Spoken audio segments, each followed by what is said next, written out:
pale morning light spills over the floorboards, a narrow band of dawn that reaches you before the day resumes its demands.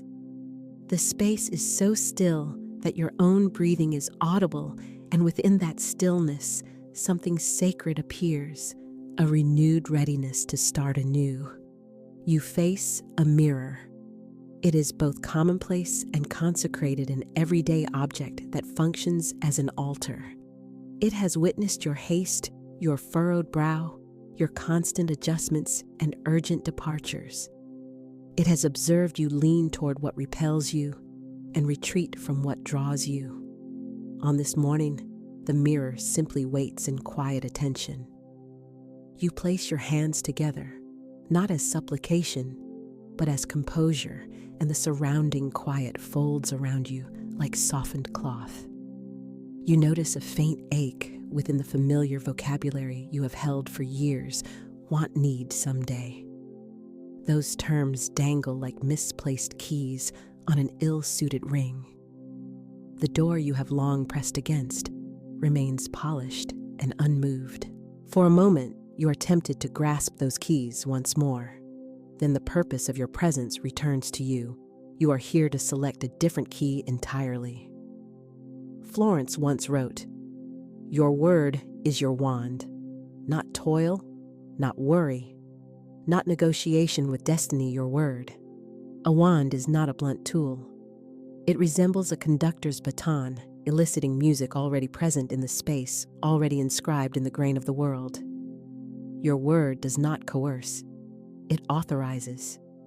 Your word does not strain. It discloses. Therefore, as you stand here, you allow the mind to expand as though a window were unfolding from the interior to the exterior. Within you is a doorway whose brass nameplate bears the old inscription, "I want." "I need." You have followed those etched lines so repeatedly that even the wind could recite them. Yet examine more carefully, the lock is uncomplicated and has always awaited the appropriate syllable to move it. As your hand rests there, the knob grows warm beneath your fingers, and you utter quietly and almost timidly at the beginning, "Reshape." Not wanting, receiving. Not grasping, receiving. Not postponing to a distant day, receiving. The term spreads like a modest white sail. You sense it filling with a wind that was already in motion, a current preceding fear. Your cells orient themselves to that movement. The body understands ahead of the intellect. You recall the many mornings spent negotiating with your reflections someday of when, and notice those habits melting away as sugar disappears into warm tea. The mirror functions as an altar, precisely because it returns to you the divine spark you so often overlook. An altar does not impose requirements. It extends an invitation. It preserves a space for naming and for being named. When your gaze meets itself, what appears is not a defect to repair, but a sanctuary to enter. The entrance is indeed narrow panic, and its baggage cannot fit, but it remains open and available. Another presence seems to share the room. Call her the you who remembers. With quiet assurance, she observes you release the tightness at your sternum and lengthen your posture by a subtle measure. She recognizes this discipline the way a single, well-chosen word can restring the loom. Without any motion, she conveys that you are secure enough to set down the protective armor of need. Note the contrast. "I want" resembles a palm pressed to glass, contacting what remains out of reach. "I need" is like a mouth lowered to a well while believing the rope is severed. In contrast, "I receive" places you directly at the source. It acknowledges that the river already flows and that you are standing at its edge. This is a declaration of identity rather than of craving. When you say "reshape," your speech claims citizenship in a homeland that has been prepared to stamp your passport from the beginning. Close your eyes and register the house's quiet respiration. In one room, a kettle is on the verge of song. Elsewhere, the day prepares its tools. You inhale a straightforward conviction: what I decree in love becomes lived form. This is not display or a polished spiritual persona for public view. It is a private yielding to a structure that has always counted you in. The subconscious attends not merely to the words, but to the underlying tone. It perceives intention. I want communicates deficiency. I receive communicates completion. Therefore, you rehearse significance. You do not compel it. You permit it. You allow recibo to ascend from the base of the spine, like a lamp borne up a stair, illuminating each step as it climbs. You let it radiate through the ribs, ease the throat, and gather as a quiet brightness at the mouth. Then in the mirror, a slight smile appears, arcing like the first thin crescent of a new moon. A brief scene alights like a small bird pausing at the sill, an image of you earlier today while the sky still wore its pearl gray. You shuffled to the bathroom, vision soft and unfixed, carrying a slight constriction at the thought of the bills on the counter, the unanswered message, the intricate shapes of the calendar. The mirror noticed you, and you recognized yourself in it. No performance, no sweeping promise, only a murmur that nevertheless expanded to occupy the entire space recibo. Something shifted within like a lock, finding its line, or a latch giving way, as though a long-shut cupboard opened smoothly on tended hinges. You did not specify a prize, no money, no apology, no particular chance. You received as an act of identity. In that moment, the day itself changed temperament. The quiet took on grain and body. The air acquired substance. You watched light lift the plume from your tea and thought with certainty, I am supplied. Here lies the altar's primary lesson: who you are comes before what you count. An altar is not the counter where you petition flame to kindly ignite. It is the site where you recollect what fire is and announce that you belong to its lineage. Florence understood this when she wrote of supply selection and decree offered not as rebukes, but as glad authorizations. She did not urge you to collect fragments of merit. She invited you to declare your inheritance openly. Therefore, cultivate the habit of approaching this mirror temple with both respect and precision.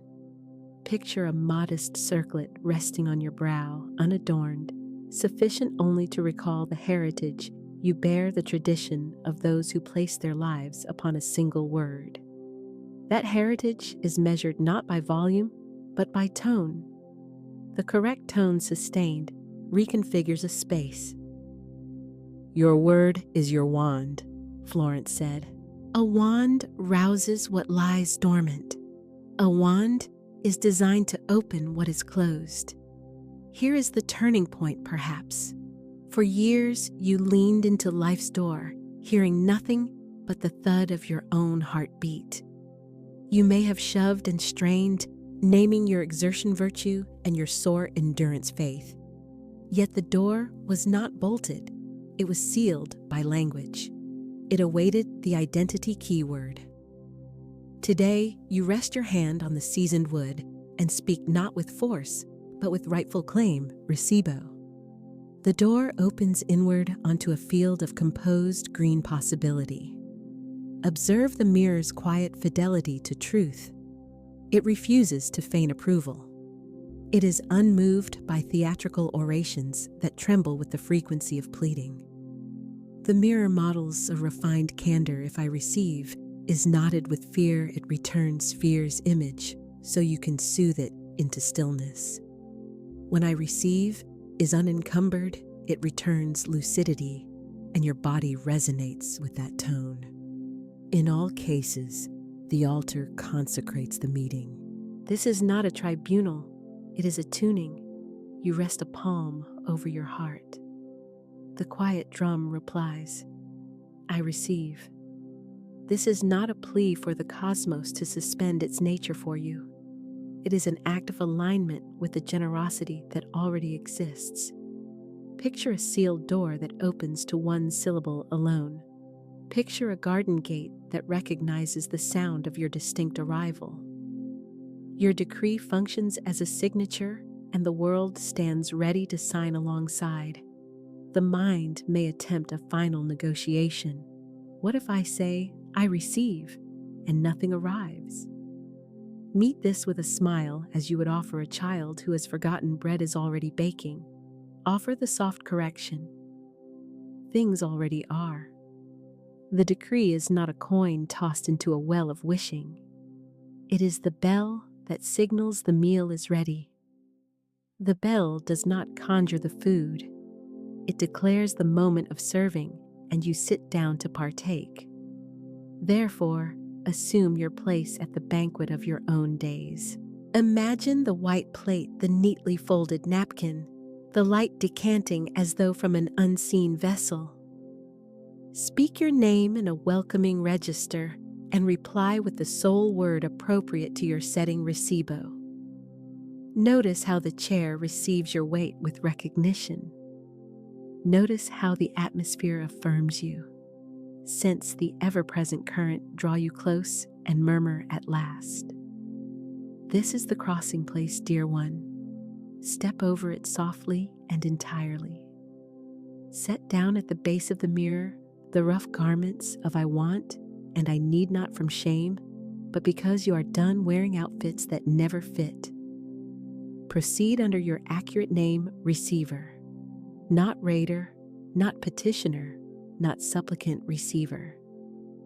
The one who recognizes that sacred provision is no ration drip for the deserving, but a river that courses through those who consent.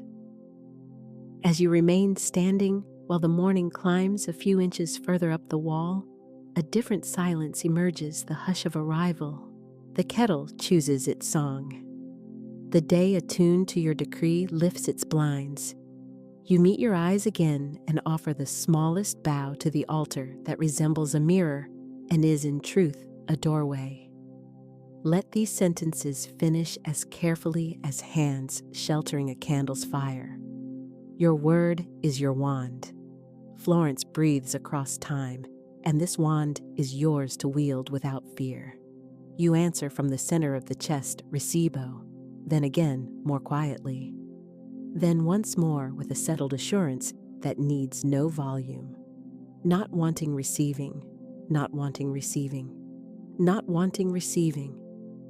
If this turning speaks to you right, I claim it to set your decree in place. Subscribe to continue traveling further into the practice. You pause at the rim of another inhale, and within that breath, a woman arrives from another age, hat neatly fastened, eyes alight with a gentle clarity that suggests she has crossed her deserts and discovered wells.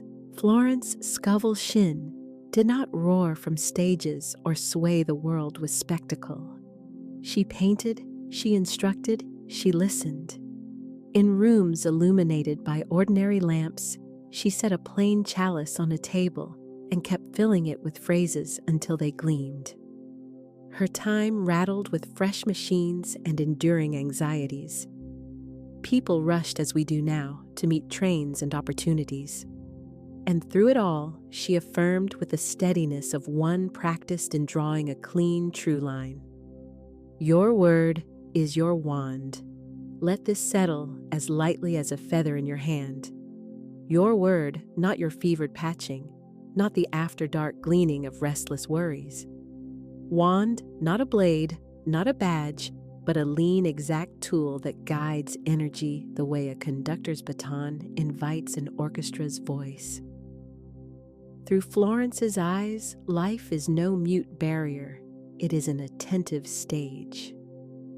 You speak, and the set shifts to reflect the tone you embody. Not through force or browbeating, but through agreement with your inherent pattern. Come nearer. She explained that the subconscious, the hidden garden beneath the structure of your everyday thinking, does not obey grammar as a teacher would. It attends to essence. It hears beneath the words for the underlying hum. When that hum declares scarcity, scarcity sprouts. When it carries assurance, assurance ripens. I want vibrates hollow, like a cup clattering under a tap that has not been opened. I receive vibrates whole, like a vessel already damp at the lip, resting beneath a stream that has always been running. Picture an antique phonograph, its horn curving like a brass flower. You wind the spring, lower the needle, and the disc begins to revolve. Yet what imprints is not merely the melody. The air's vibration is etched as well. When the room quivers with worry, that agitation crackles through the sound. When the room is gentle and calm, the notes arrive pure like clear winter light. Your subconscious is that spinning record. Every decree you lay upon it bears the resonance of your inner atmosphere. You might pronounce prosperity while the hum beneath declares panic, and the groove will preserve panic. Or you might speak reshape, and a steady, thankful timbre will engrave itself into the track where futures are minted. We do not fault the phonograph for echoing its input.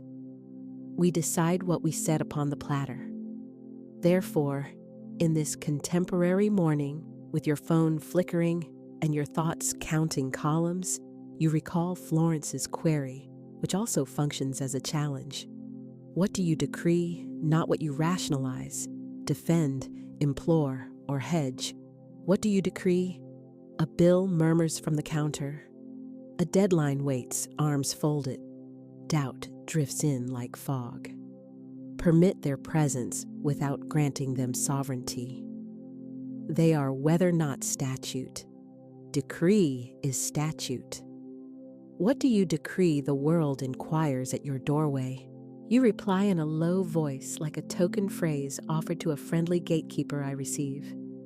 And since we are schooling the subconscious to listen, we let it resound once more as a river crossing, call and answer.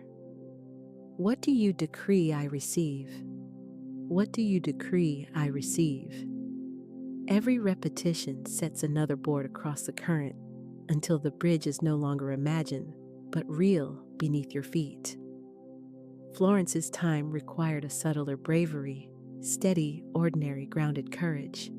She saw people treat life like a dubious clerk at a counter full of size and rubber stamps, and she offered a radical alternative speak as heirs, not heirs of pride, but heirs of congruence. She instructed them to choose through language what aligned with their divine template. She named it divine selection, the fitting ideas, the fitting openings, the fitting allies obtained by right of resonance. Upon hearing the decree, the subconscious rearranged the furnishings of experience to harmonize with that music. You might raise a gentle objection.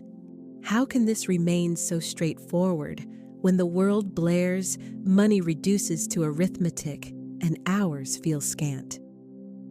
Florence would agree with the seriousness of the question, as any skilled teacher does when a student gives voice to the room's concern. She would not deny invoices or timelines. She would reposition them. She would gesture toward the mirror, the very one in front of you, and remind you that life reflects. What you present with authority, it mirrors. What you brandish in fear, it mirrors as well. The mirror does not evaluate the face, it reveals it. The subconscious does not critique the decree, it carries it out. Thus, you position yourself at the mirror and let your features become a sanctuary of intent. I want money paints a beggar's likeness across the glass. I receive supply renders the face of an heir. The brush rests in your grasp. The canvas is the resonance within. Let us consider an ordinary moment, because the sacred hides in the ordinary. A text flashes an overlooked expense due today. Your chest constricts. The old script rises and clears its voice. It prepares its familiar soliloquy, I never have enough. Why now? If only. Yet in the same breath, you recall the phonograph and the mirror. You rest your hand on the counter.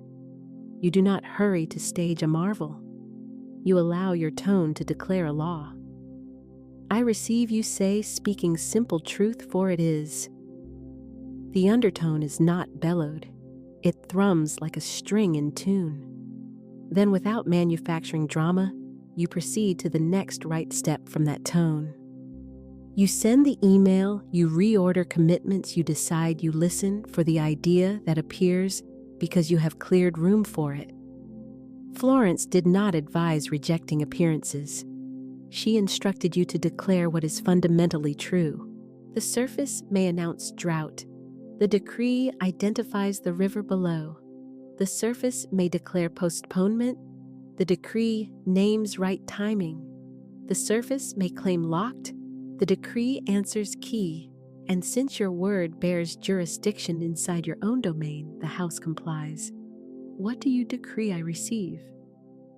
Observe how the sentence reorganizes your stance, your respiration, and even the fine muscles near your eyes. I want rounds the torso, inward compresses breath, and turns tomorrow into a ledge. I receive lets the shoulders spread and rest.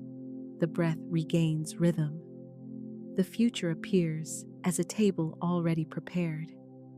Those who learned from Florence, merchants, makers, caregivers, office workers, saw their environments shift as their language shifted. This was not pretense, it was disciplined selection. Words are not minor. They are instruments that reposition the concealed framework of our days. The music rises not around you, but within. The principle is refined, and refinement needs no loudness. You say fewer things, and what you do say carries weight. I receive. The subconscious recognizes the quiet shine of assurance and agrees like an experienced artisan who comprehends the brief. It accepts the plan embedded in your tone and starts constructing the house. You may wonder, what if I cannot locate that certainty? Yet Florence would answer with a gentle smile and offer the most straightforward tool, reverent repetition. Not chanting for performance, not mechanical recitation, but a steady return to the junction where language meets breath and breath meets belief. She would ask you to select a few meaning-rich lines and keep them as you would keep polished stones in a pocket. She would suggest speaking them when the water boils, when elevator doors slide shut, when night stretches like a field too wide to cross. Each repetition is not a plea for the universe to become kind. It is a reminder to your inner chamber of how generosity properly sounds. What do you decree I receive? Picture the mirror as a classroom where you serve simultaneously as pupil and instructor. When you say, I want the student jots a message, I am the one who lacks. The instructor chalks it on the board. The lesson is absorbed. Examinations follow. Outcomes mirror the teaching. When you say, I receive, however, the whole syllabus is revised. Different tasks arrive, ideas that knock voices, that reach out, options that resemble newly revealed doorways. These did not appear through strain or begging. You unlatched a window and allowed the breeze to return. You are not producing from nothing. You are coming into alignment. Florence named this demonstration less a show than verification by experience. The principle is examined by daily living, and life as an accurate mirror reflects the resonance of your decree. Let a gentle assessment arise not for condemnation, but for precision. In which places do you say I want when your truth is I am ready? Where do you speak I need while actually meaning I am supplied? Where do you say I hope though you mean I accept? This is not self-penalty. It is attention to the grooves your record has cut so that you may place a new disc. The needle lifts, the disc is replaced, the opening bars are altered. That alteration is not a passing feeling. It is architectural change. And the new structure remains. What do you decree I receive? In Florence's understanding, life favors exactness as a dancer favors equilibrium. Your decree must be exact. It does not grasp at items, it affirms identity. Keep the phrasing clear and luminous. I receive right ideas, right timing, right supply.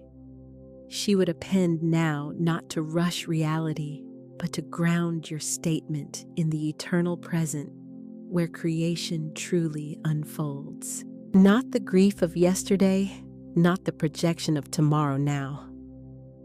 The subconscious responds best to authority stated in the present tense. It acts from the center and extends outward. Thus, you take your place before the mirror, an altar as simple as clear glass, and breathe as though stepping onto a stage you have thoughtfully prepared. Music gathers at the margins of attention.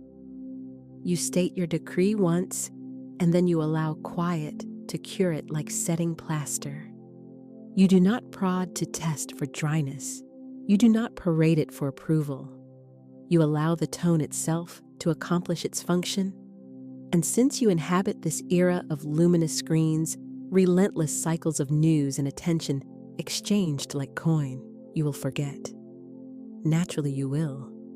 This is not defeat. It is weather again. And then you will remember.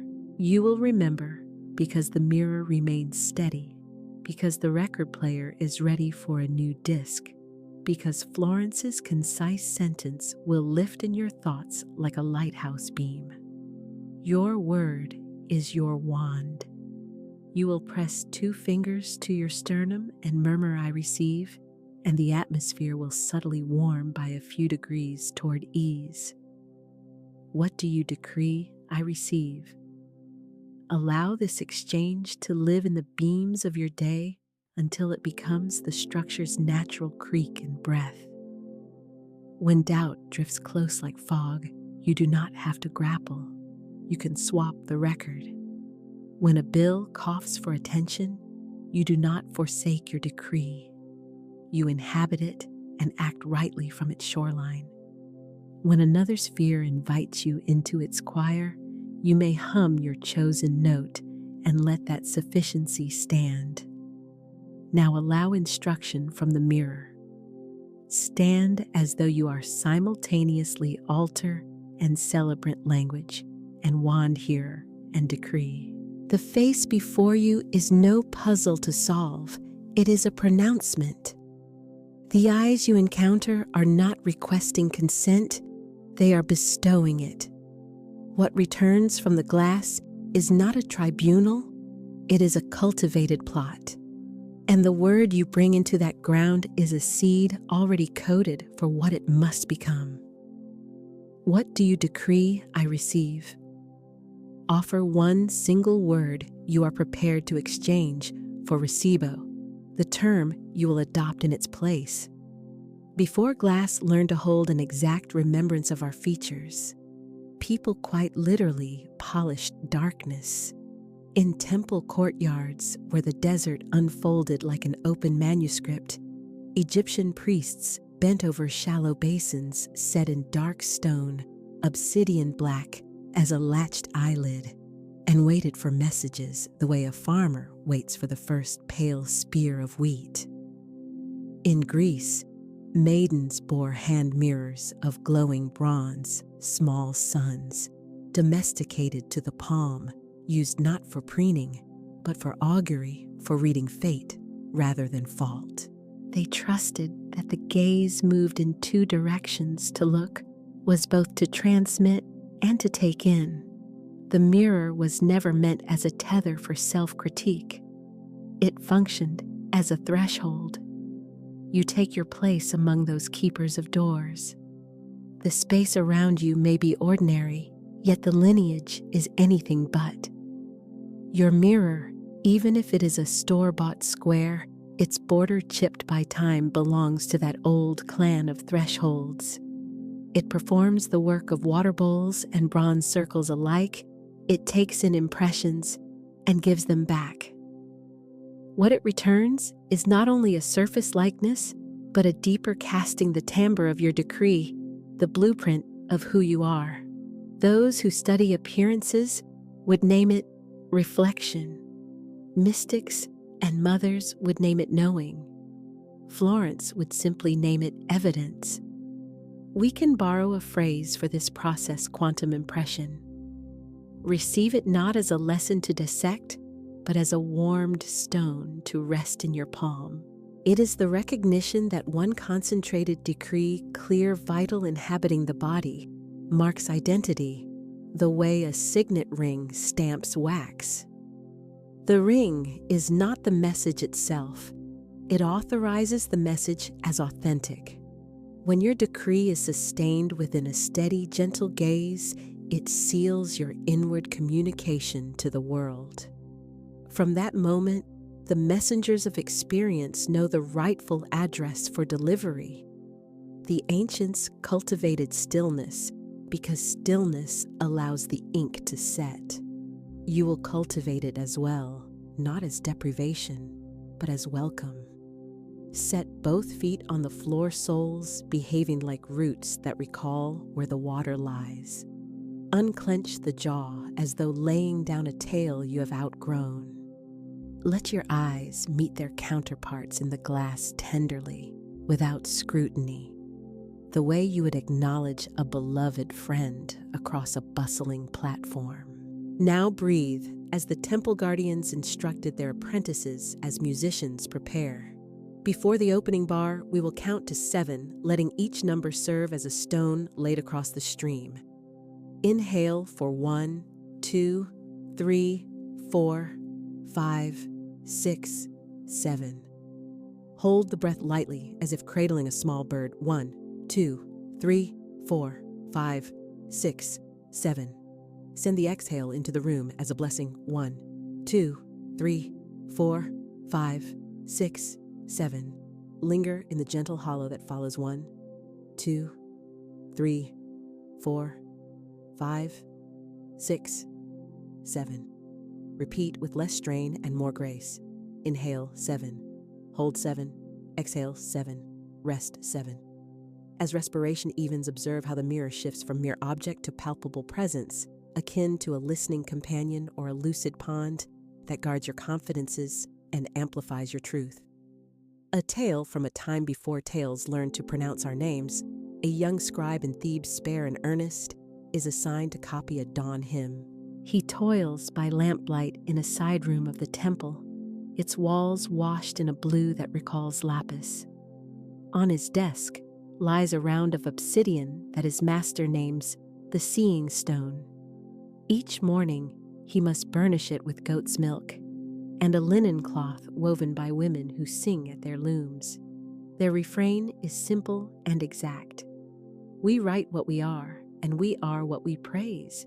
The young copyist is unsure whether he trusts such transmissions. Nevertheless, he keeps polishing. Day after day, lamplight milk cloth breath. One morning, as he bends to moisten the linen, he glimpses not his current face, but himself, older, expanded by joy. That elder self stands in another chamber laughing with a child whose hair shimmers like sun across water. The scene is brief, not a moving picture, but a tonal aftering, like a bell you hear once the door has shut.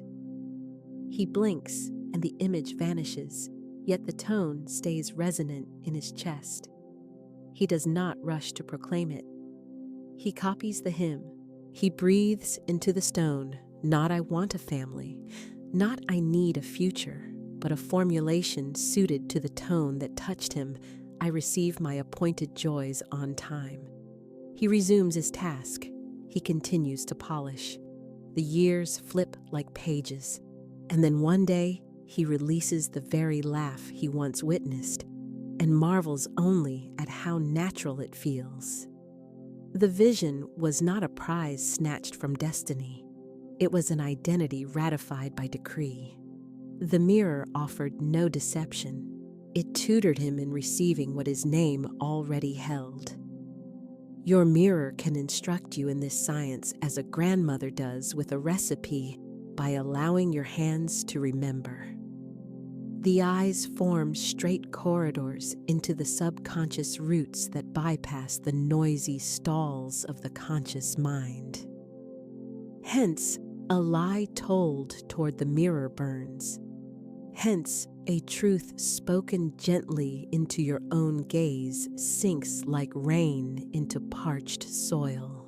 When you meet your eyes and say, "Reshape," you are not embellishing appearances. You are inscribing statute precisely where statutes originate. Notice how swiftly the mind tries to accessorize the decree with specifics I receive, the raise, the letter, the call. Such outcomes may arrive and may be lovely, yet the portal answers most strongly to identity. Identity is the signal the deep garden follows. Therefore, you rehearse the unadorned statement I receive as who I am. The difference is, immediate hope lingers at the window planning. Identity turns the handle and walks out into the yard. Turn your attention to the fine muscles nesting around your eyes, the loyal workers that have narrowed to inspect, widened to implore, and fluttered to evade. Allow them to soften into what lovers describe as regard, a look that assumes goodness and anticipates blessing. Regard yourself. Regard the life that through this bright plane of sand and silver regards you in return. With each measured breath, let the decree permeate I receive. I receive. I receive. Not because I surpass others, but because I have ceased to be smaller than my own truth. Return to the count of 7, not as drudgery, but as right. Breathe in for 7 as though drawing the scent of an evening garden. Hold for 7 as if the whole world paused with you in a quiet confidence. Exhale for 7 like mist slipping off a ridge to unveil the beloved town below. Rest for 7 as the tide reclines before its next advance. Allow this cadence to tutor the body that it is permitted to widen, to settle, and to become a dwelling where good comes and remains. Elsewhere in time, a Greek oracle guides mariners not through forecasts of wind, but through readiness of canvas. She instructs a mirror practice prior to setting out polish the bronze until it reflects not merely the jawline, but the composure residing behind the gaze. Only when that composure appears should the course be named. The reason is simple: the sea answers pitch more readily than chart. A decree voiced in fear is a ripped sail. A decree voiced in calm is cloth that receives the wind. You are likewise setting your canvas. The mirror reveals the climate within your vessel. When you shout at the squall, it simply shouts back. When you raise a small light and whisper, "Reshape," the storm recognizes you and curves aside like a courteous visitor. This is not a superstition. It is stewardship custody of the tone that renders your passage steerable. Allow the gentleness of this discipline to register. No reprimands live here, no ledger of missteps, only the soft, consistent labor of allowing the altar to act. Should tears arrive, they are not errors. They irrigate the seed. Should laughter rise at the unpretentious force of I receive, let it sound. The mirror welcomes laughter as rich earth welcomes rain. Now, as muted drums and piano seem to lift within, we will seal a single quantum impression like a signet pressed into wax, like a bell note released into space. Lengthen by a fraction as though a fine thread from a star were lightly attached to your crown. Ease the tongue from the palate so language can flow like a river rather than scrape like a tool. Meet your gaze, and unrushed, unadorned, allow the decree to travel through you like light through clear water. Reshape. It is completed not first as an outward event, though external outcomes will follow, but as a configuration within the interior life. The mirror has gauged you and returned your image amplified by trust. For the remainder of this day, you will not hunt for evidence like a doubter. You will proceed as evidence as a tree testifies to a seed by simply growing. You will take appropriate action aligned with the tone you have selected. When the idea to place a call appears, you will place it. When a message presents an unforeseen route, you will recognize it not as a marvel fallen from a foreign sky, but as a page in the volume you began composing. At the moment you said, "Reshape." Before departing this inner room, allow the mirror to respond to the soft question you have not voiced. What if I fail? What if fear comes back? Beloved of the altar, the reappearance of fear is not catastrophe. It is climate, and you now understand the forecast. When it arrives, you do not discard the mirror. You clear it. You do not renounce the decree. You repeat it in the same tone you would use to soothe someone you cherish. You offer yourself 7 measured breaths. You return to identity. You remember the scribe's bright laughter waiting for you in a future already beckoning from the threshold. The mirror instructs precisely because it does not flatter. It reveals when your tone is knotted and when it is transparent. It offers no humiliation. It offers invitation. Give thanks to this threshold as pilgrims lay a hand on stone at a chapel entrance. You are not venerating the pain itself. You are honoring the aspect of you that encounters the divine in that place and names it home. When you depart, carry a simple act of kindness toward yourself. Gently wipe the mirror as the scribe once did not because of dust, but to seal the learning by means of touch. Murmur, "I receive as who I am." Allow the phrase to rise within you, like dough, proofing quiet, sure, and inevitable. As you travel through the hours past, people displays silhouettes, and sunlight recall that every reflective plane has become an ally. The bus window, the darkened phone screen, the spoon's bright back. Each offers the same syllabus: select your tone, speak your identity, and accept what is yours by the law of love. Share in the comments, do you already keep a dedicated mirror space at home? If not, where do you intend to create such an altar for your practice? Language resembles a city lined with doors, most indistinguishable until your hand meets the handle. Reshape is one of those doors, unadorned, modest, bearing a key that turns from the interior side. Hope waits outside with flowers and an apology for lateness. Identity resides indoors and lays the table. Today, you arrive not to peer through panes or listen at walls, but to cross the threshold fashioned by words and to take your rightful seat. You have long carried a jangling ring of keys. Each bears a courteous label of longing. I hope, I wish, I want, I need.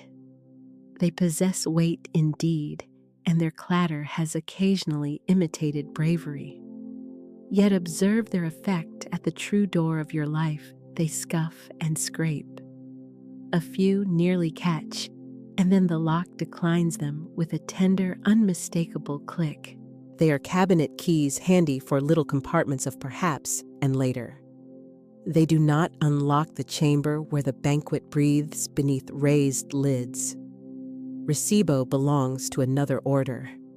It functions simultaneously as key and as name. When you speak it, the lock does more than permit, it recognizes.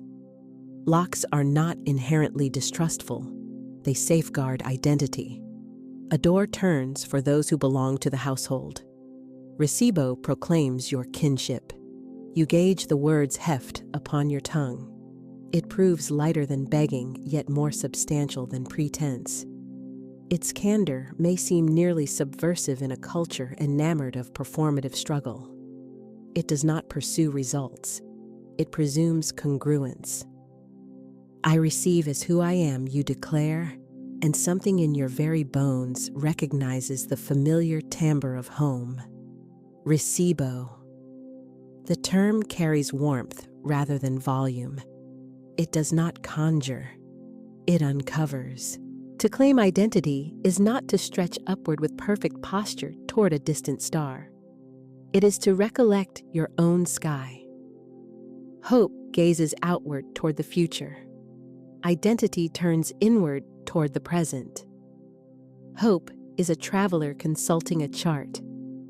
Identity is the ground on which all maps rest. Florence understood this and placed in your hand a wand fashioned of syllables not for spectacle, but to address the room by its accurate name. Picture an early morning your own, when the delicate gears of the day are only beginning to turn. You rise before the world has formed its opinions and lower your feet to the floor. The air holds that first stillness like ink not yet dry. You step to the mirror and meet yourself as you are rumpled, mortal, quietly radiant. For a heartbeat, the mind gropes for its usual script, its hopeful yet brittle scaffolding. Maybe the check arrives. Perhaps the email is gentle with luck. The figures will align. You sense the old keys clinking in your palm. Then a fresh recollection lifts from yesterday's practice, and you lay the key ring aside. Your hand comes to your heart as if sealing wax, and you murmur, Reshape. You attach no stipulations. You rehearse no justifications. You do not consult the balance sheet. You receive as identity, and the room inclines subtly toward grace. The evidence shows up modestly. At first, your shoulders loosen. The breath ceases its constant apology. Your gaze shifts from scanning beams to welcoming lamps. The mirror brings you back to yourself, not as an unfinished task, but as a home. Hope is beautiful. Her hands are soft, and her smile is kind. Yet she forever lingers for transport. She loiters on the porch in her finest dress, looking out toward the street. Identity does not linger.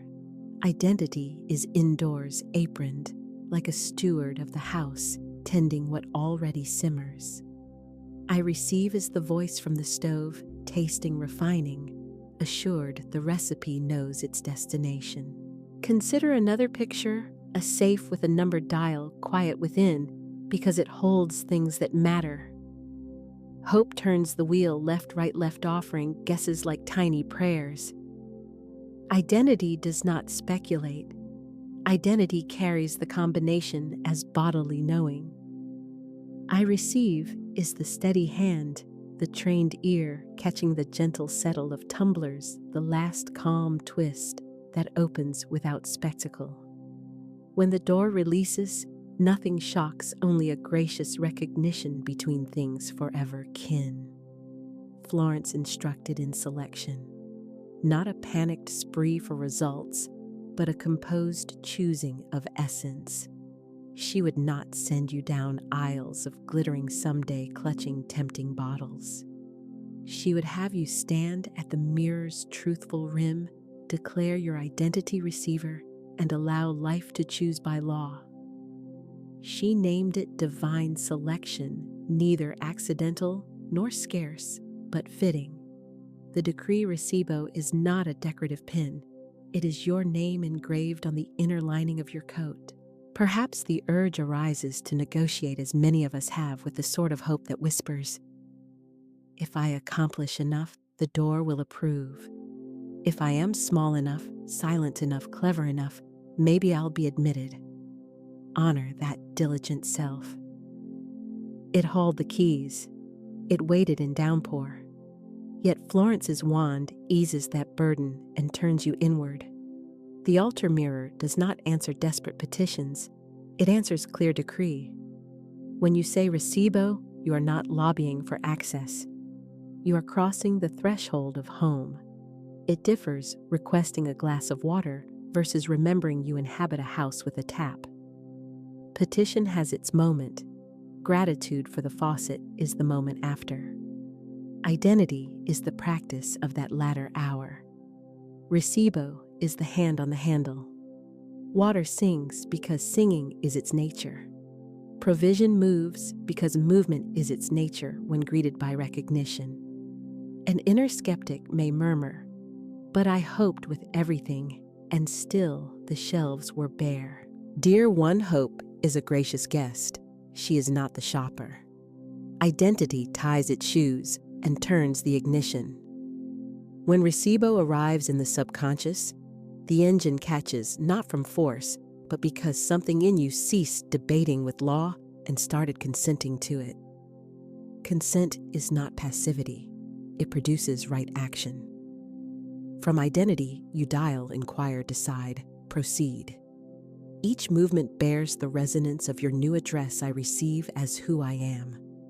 You can sense the construction of the sentence under your hand. I receive is no loose chord. It connects to the circuitry of inheritance. Inheritance is not conceit. It is framework.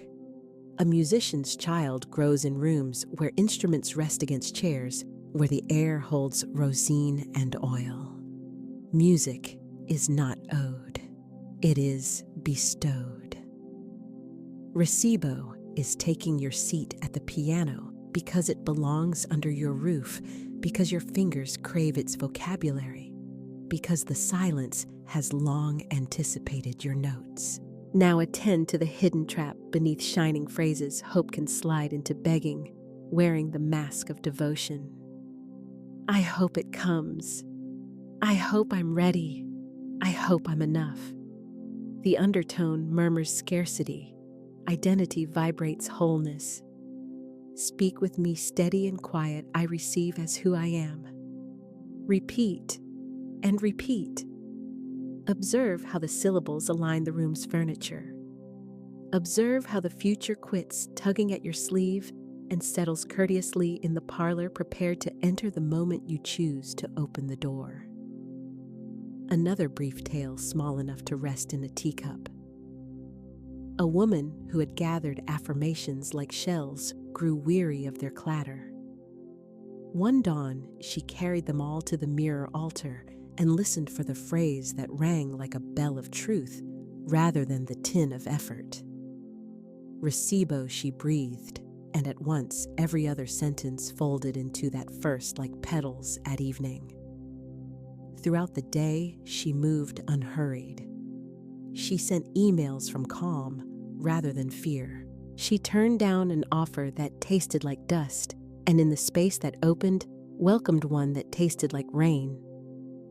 Nothing erupted. Everything came into line. Identity is revolution in its softest form. It does not parade. It shifts the pull of things. When you commit to the decree reshape, even your no becomes graceful. You cease taking ill-fitting chances from appetite because appetite is no longer your dialect. You cease performing scarcity for approval because you now claim kinship with provision. You stop begging the mirror for lenience because you are learning to extend lenience within. Mercy and decree are twins. They speak the same tongue in your chest. Return now to the keys. Notice how their heft lightens in your palm. You will not discard them. Another may need a drawer unlocked, and you will happily oblige. But your own door responds differently. Hang the old ring on a small hook by the entry, a keepsake of a fond yet spent routine. Raise your empty hand and meet a ready handle. Say your name, Recibo. The click you hear is not the world giving way. It is you yielding to the world that has always been yours. Let us pause to observe a sacred courtesy once identity is claimed. It deserves protection not from terror, but from devotion. New shoots are delicate. Soil around roots is easily troubled by careless steps. Thus, we will soon speak of silence, the practice that prevents tender plantings from being torn up by other storms. For now, revere the word that unbars the gate. Do not brandish it in gusts. Wear it as a ring on the heart's finger. Touch it frequently, display it sparingly, until it rests in the marrow. Before we move into the next field, let this descend into breath rather than remain abstract idea. Inhale the assurance of belonging. Exhale the reflex of pleading. Whisper again as if signing a letter you're glad to post, I receive as who I am. Should a wandering doubt tap the door, let it discover you seated at your table, partaking of what you have claimed. Setting an extra place. Compose your first decree line here. Miracle supply now appears for me, I receive. There are stretches when language behaves like air, and other stretches when language behaves like earth. On this day, we choose earth.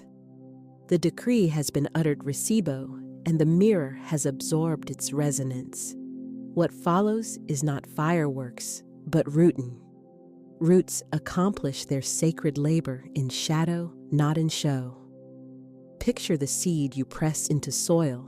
It does not mail updates while it cracks and enlarges.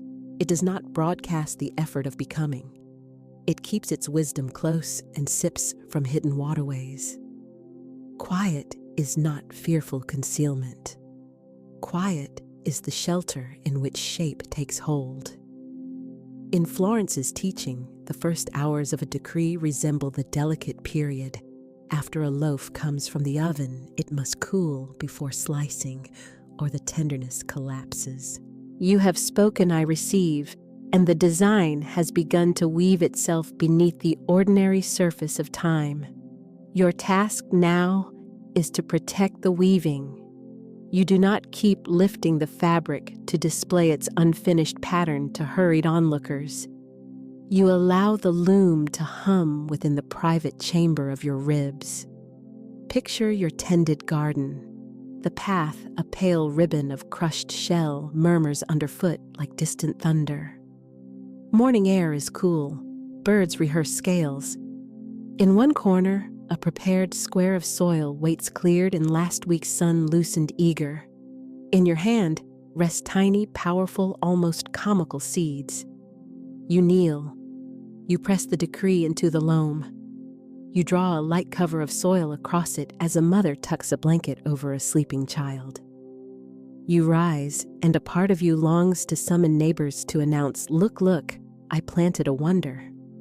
But you remember the law, early rain is for drinking in, not for display. From the bed comes a whisper. Thank you for the dark. Old monasteries raised walls for a reason not to stockpile sanctity, but to soften the drafts.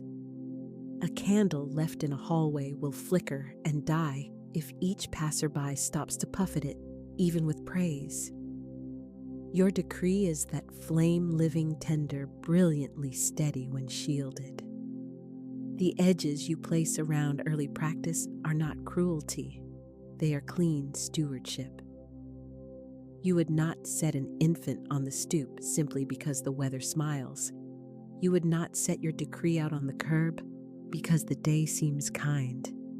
You hold near whatever is still forming its skeleton. A gentle cautionary story offered softly because each of us has played the lead. A woman called her Mara met the mirror at dawn and heard the clear click of recibo. The sound traveled like a bell into rooms she had never visited within herself. Throughout the day, she moved as though a warm, unseen hand held her own. By afternoon, a friend rang the caring but anxious sort, the one who carries an open umbrella indoors. Bright with freshness, Mara spilled her news. I said, I receive, and everything feels different. I know supply is moving. I can sense the timing aligning. The friend did love her, and that love dressed itself as caution. Be careful. Don't lift your hopes too high. The last time you felt this way, things unraveled. Maybe don't say it out loud, you'll jinx it. The term jinx is simply superstition perched like a cap atop fear. And fear can be convincing when it masquerades as concern. Mara sensed the warm hand withdraw. The house seemed to take on a chill. She attempted to keep her tone, yet the fresh weave caught on her friend's nervous threads. That night, the decree felt like a garment that didn't yet belong to her. The mirror seemed weary. She slept as though a window had been left ajar. Now for the restorative planting, because grace always pours a second cup.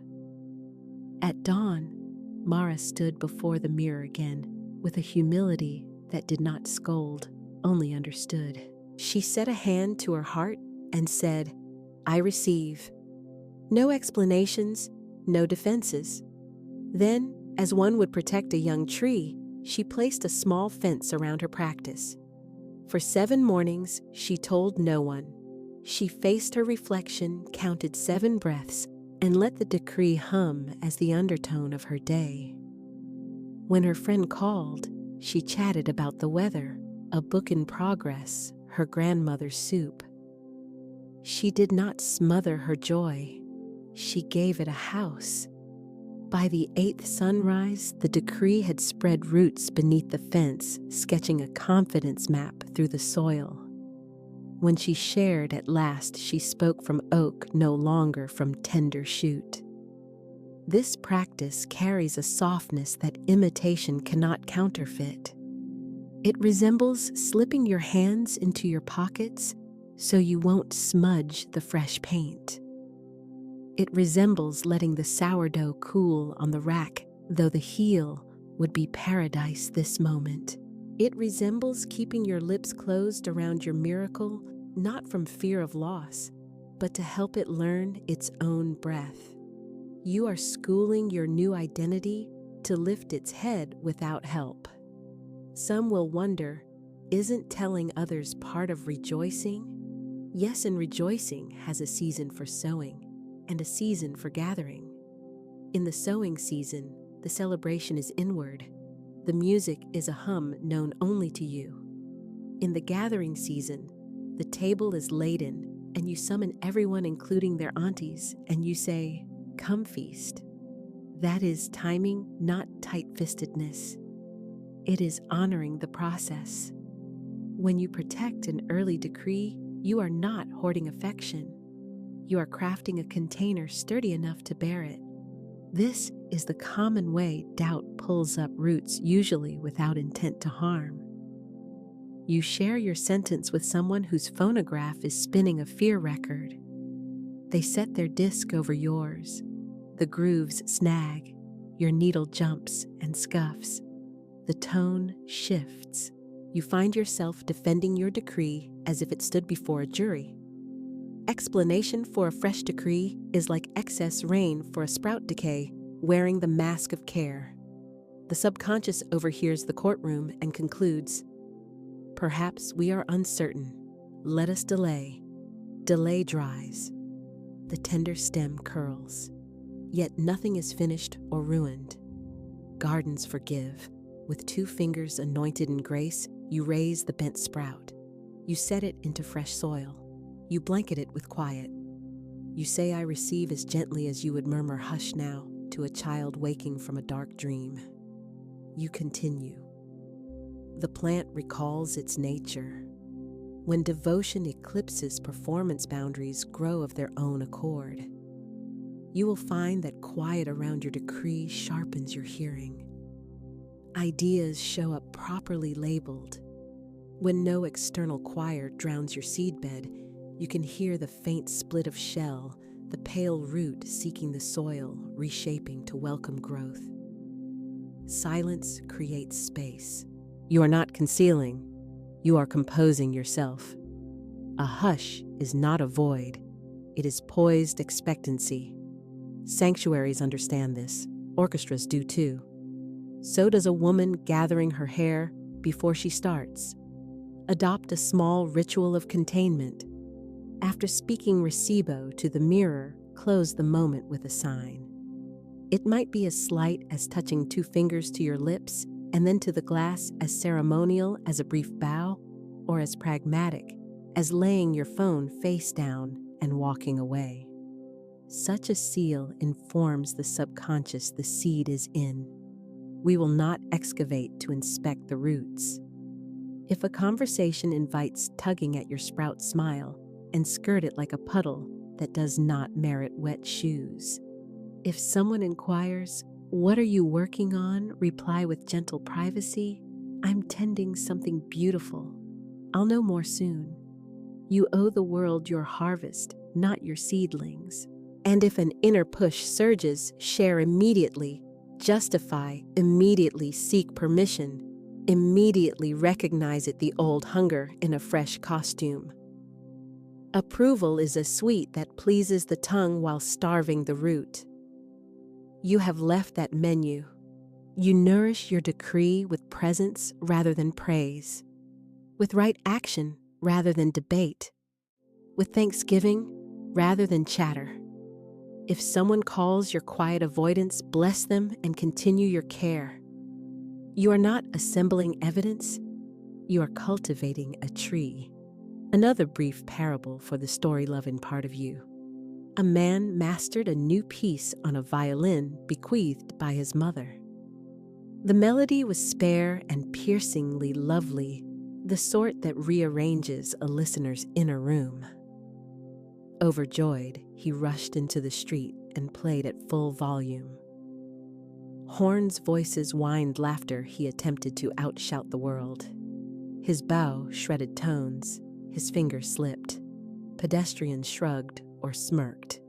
He slunk home, set the violin on the table, mortified and angry. His grandmother, seasoned by long winters and longer silences, lifted the bow and said, "Child songs are baked like bread. They rise in quiet." She sent him to the pantry with his instrument, instructing him to play for flower jars and broom until the tune could stand unaided. He obeyed. When he finally returned outdoors, the melody carried itself, and the world hushed to hear it. You are proofing a song. 7 silent mornings are not punishment, they are refuge. Offer your decree this bread time. Drape it with the fabric of your patience. Each day, meet your reflection and say, "I receive," as though your lips were an altar rail. Count the 7 breaths. Let your fingers rest on the frame. Depart without scanning the heavens for signs. In a stage free of performance, a sprout lengthens into a stem. Offers to violate your vow will appear. They frequently masquerade as emergencies or as tempting chatter. "Tell me everything now," they implore. Or they whisper, "What if it doesn't work?" You may bless such pulls with an unruffled smile that itself replies. You may state the clearest boundary. "Not yet." The garden hears and answers. "Thank you for the fence. Let us bless those who mean well." Yet smudge boundaries, including earlier selves who did the same. We hold no anger toward the cautioning friend, no disappointment toward the partner asking for evidence, no irritation toward the coworker narrowing at our happiness. We recognize that everyone is cultivating something, some thorn beds. We carry our decree back indoors without slamming doors. We softly close the window. We stand before the mirror again when the light is kind and start anew. The altar keeps no ledger of near misses, only of your yes. And celebration, what about that? It is on its way. It will arrive in the proper season and the proper measure. It will gather the people whose hearts expanded at your words, not those who winced. You will recognize them because your decree stands taller beside them. They water without yanking at the stem. Until that time, savor the sweet privacy of becoming. Privacy is not barrenness. It is a greenhouse. Within tempered warmth and glass ripening quickens. We conclude this section with a pledge voiced in the gentle authority you are beginning to cherish. I guard my decree with kindness. I shield my seed with silence. I grant my roots the darkness they require. I receive, and I allow time its gentle measured arithmetic. The mirror inclines in assent. The altar glows like nacre. You return to your day holding a quiet that makes no noise. True wealth has the timbre of water. Not coins ringing in a tin, not the papery rasp of notes hoarded like dried leaves, but water a river sure of its path, bending around rocks without quarrel, feeding roots it will never witness. Beside that river, you do not dread drought. The body remembers its ancient wisdom, how to drink, to bless, to release. Reshape belongs to the river's vocabulary. It does not block. It beckons. It does not grip. It moves in circulation. Florence invited us into right action and divine selection, not burdens, but a dance. In her view, wealth was never a heap. It was harmony, each thing rightly placed, each gift meeting its proper purpose. Receiving means taking your role in that harmony, be a channel, not a dead end. A cul-de-sac stores the rain and turns stale. A channel gleams and spills over. When you face the mirror and declare, I receive, the river recognizes you and expands its banks. The measure of your decree is not how much you can bottle, but how freely gratitude flows across your open palms. Return to the mirror, the altar that reflects your tone. Arrive with fear's undertow, mine, and it returns a tight mouth and a sky-worried brow. Arrive as a river, and it shows a face bright with sufficiency.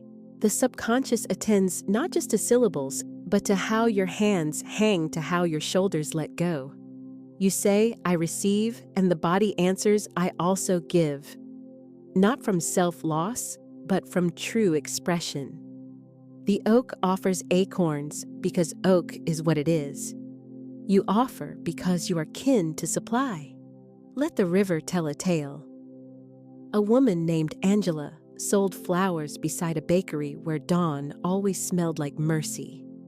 Her stall was simple pails of marigolds, paper-banded sprays of eucalyptus, and white roses, a tin till with a hinge seasoned by years. She kept a quiet practice each day. She gave one stem to someone whose eyes had forgotten tenderness. No permission sought, no oration offered. She slipped the flower into a palm and said parati and returned to her work. At home, she kept a mirror, and every morning before opening, she stood before it and said reshape. She did not specify the what. She did not justify the why. She received as identity. One winter, the weather lingered too long. Flood water entered the street and seeped into her stall. Buckets became small boats, and after clearing the cooler's motor, lay finished. Stems sagged. The tin box seemed to scowl. She approached the mirror, and the old reflex crept near panic, dressed as prudence. Yet her tone had been trained. She counted 7 breaths and declared, I receive right restoration by divine selection. Then she swept, sorted, salvaged. At closing, she gave away the last sound roses. Their time had arrived, and she wanted that hour to mean something. The following morning, a man who had queued many times, speaking only price and thanks, arrived carrying a folder. For months, he had watched single stems tucked into shaking hands. For years, He had managed buildings on that block, including one vacant shop with kinder light and a functioning cooler. "If you want it," he said, "I'll cover 3 months' rent." "I'm not sure why. He glanced at the drenched buckets and shrugged as though the river had spoken, and he bore the note. Angela moved to rooms with window smiles. Her old stall became a doorway she blessed whenever she passed by. Was this enchantment? Only kindness? It was Harmony's law responding to a decree she had received into circulation for months. When waters rose, the river knew her name. The restoration was not repayment. It was the order of things taking a breath. Gratitude and generosity are not levers to force destiny. They are the tuning keys that keep your instrument aligned with the music already sounding. When tuned to gratitude, hoarding looks absurd. Hoarding is amnesia's tale. It forgets that supply rises within and arrives from without, by divine selection. Gratitude faces the mirror and says, "Behold what already is." Generosity faces the threshold and says, "Let it continue its course." Anyone who has tried to grip water knows the fist turns into a sieve that saves nothing. An open palm holds water briefly enough to drink enough to rinse the day's dust, then lets it fall back to the river's schooling. The decree reshape trains the hand to open. The practice of giving keeps the fingers limber. Florence taught right action as the embodiment of a decree, the way it acquires limbs.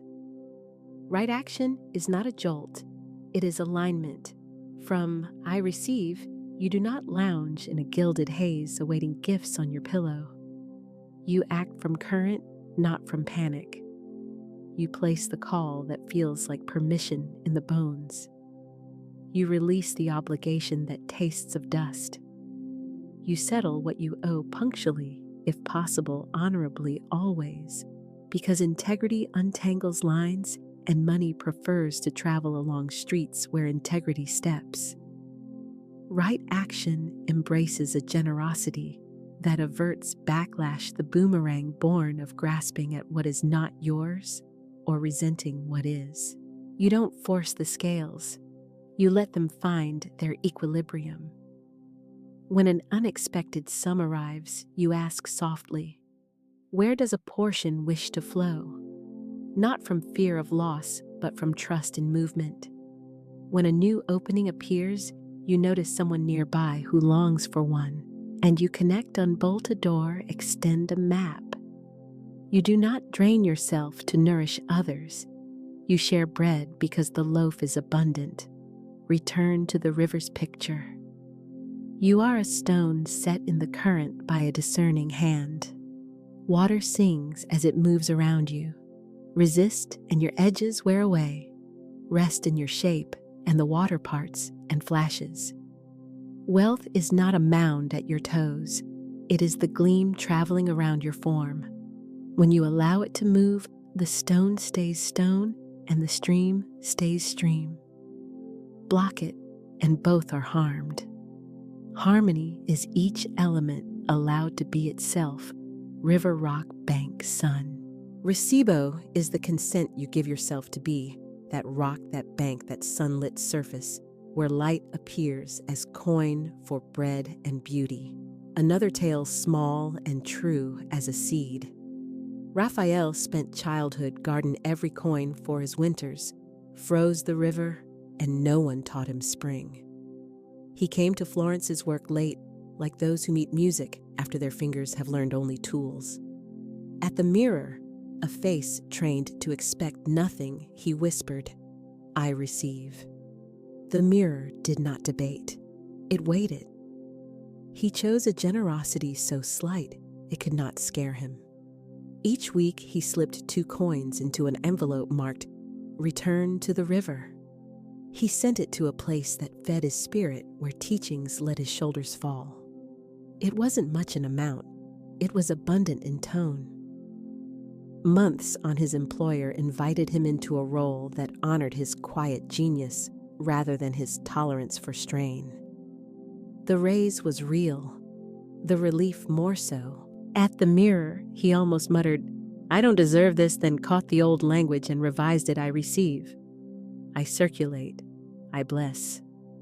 He enlarged the envelope in proportion to his shrinking fear. The river sang, and his sleep was stone solid in warm soil. Was that a trade? No, a tuning. He tuned to flow, and flow heard its own note. He practiced right action not to purchase favor, but to remain congruent with his decree. He became the sort of person whose money traveled with the fragrance of kindness. Money prefers such houses and tends to return. You may feel a tugging question: if I keep giving, will I run dry? Ask the mirror. You are not a pitcher emptying itself. You are a spring. Springs do not dread cups, they delight in them. The cup lends shape to the spring. Receiving as identity allows spring to be spring and cup to be cup. Some days you are spring, some days cup. Many days both the ordinary miracle of water finding form. When scarcity hisses, answer softly, not hoarding, flowing. The hiss fades abashed by daylight. There is a giving called refusal, and it is harmony too.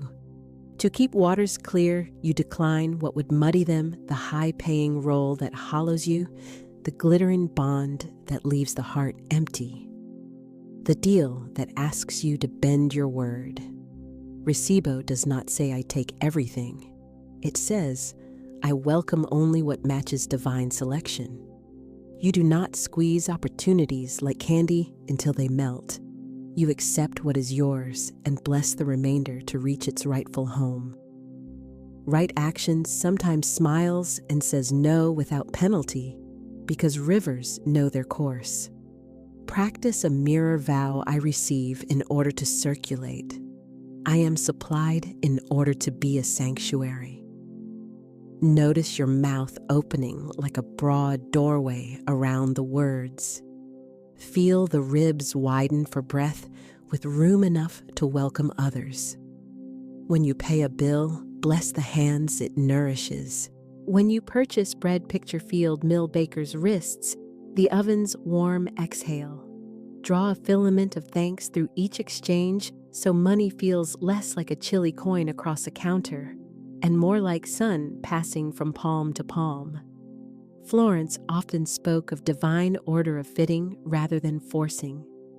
Wealth within that order is a choir, not a parade. Each voice sings its part. None must shout. When you decree recibo and act rightly, you assume your stand in that choir. Your voice, however quiet, keeps time for someone you may never know. Come back to the 7 count now as a tide prayer. Inhale 7 inviting currents of right ideas. Hold 7 feeling the aquifer beneath your days broad and clear.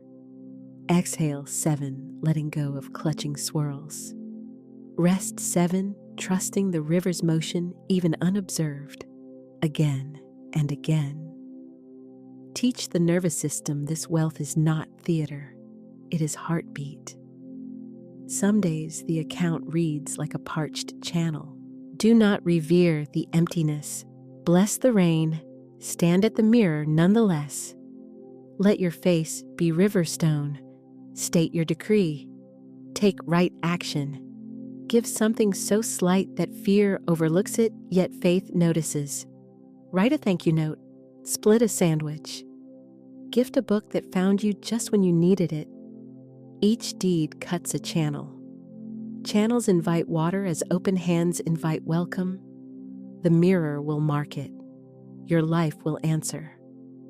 Openings will arrive not as raffle stubs, but as well-made doors. You'll feel led, not pushed to knock where hinges are greased. You'll say yes less frequently and with truer weight. You'll say no as a kindness to all involved. Your recibo will ripen into a grammar of grace, receiving, circulating, selecting, resting. Harmony will sound softly in your stride. Before closing, bless the liberating paradox.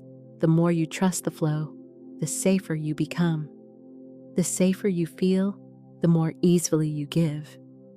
The more you give, the more the flow recognizes you. Around and around, not a snare, a dance. Wealth ceases to be a ledge and becomes a riverside path shaded by trees that know your name. Now whisper as if leaves leaned close to listen. I receive to be a river. I receive to act in right order. I receive to let love take form through me. Let the mirror assent. Let your hands remember their craft. Let your next ordinary choice carry the clear water of this promise. A decree is not mere recitation. It is a state you inhabit. Words form the door. The state is the chamber beyond. If you flipped a switch and met darkness, you know the hollowness of repetition. Click, click, click, willing the bulb to glow. A decree without state is identical. We will connect your decree to power, emotion, breath, focus. 3 pillars. Simple, exact, embodied. Pillar 1, emotional certainty. Not hopeful wish, not airy longing. The calm, almost ordinary assurance that what you summon is already on its way because it knows your voice. Picture calling your own name at home. You don't question whether you'll respond. You do. Emotional certainty is the inward nod. Yes, naturally. This is mine by divine right. It is not a shove. It is a quiet claim. If certainty wavers, we do not scold. We steady. We lend the decree our balance as a parent steadies a bicycle until the rider finds center. Certainty needs no fireworks, only a clean yes. Pillar 2, calm breath. Decrees voiced atop shallow air turn brittle. Decrees carried by calm breath take root. Your nervous system transmits. Breath is its tuner. We dial to calm so the words cross without static. Inhale gently through the nose, low and easy. Sense the ribs expand. Exhale longer than the inhale. Let the jaw unclench. Let the words ride the exhale. You don't require loudness, only clarity. Picture breath as a warm river smoothing each syllable's way. A settled breath tells the body we are safe. Safety lets the decree be simple and strong. Pillar 3, single-pointed focus through the eyes. Eyes are not only mirrors, they are precise beams of attention. During the decree, meet your gaze in the glass. Do not roam your features, critique your hair, or forage for flaws. Fix on the eye's center, the pupil ringed with color, and let the voice rise from that center travel. On breath, leave the mouth and return to the eyes. A closed circuit. No drifting. No splitting attention for phone clock or neighbor's dog. The eyes gather you into one. If attention wavers, return to the eyes. If the mind mutters, "This is silly," return to the eyes. If feeling surges and tears want to come, return to the eyes and let them oil the truth. Focus as a kind, steady beam. This is why fewer but deeper surpasses rote recitation. 10 thin repetitions exhaust and alter nothing. One deep decree anchored in the 3 pillars imprints anew. You don't need extra phrasing. You need extra presence within the phrasing. Picture a seal pressed into warm wax. You don't need repeated stamping. You need one steady, sure press. The wax takes it. The form endures. Let us practice a small framework. We will repeat it 3 times to teach the body. 1 breath, 1 gaze, 1 decree. Stand or sit upright. Ease the belly. Set one hand over the low ribs to sense the breath, the other loose at your side, or rest in on the heart without rigidity. Raise the chin a little so the throat lengthens. Now, breathe in softly through the nose and count slowly up to 4.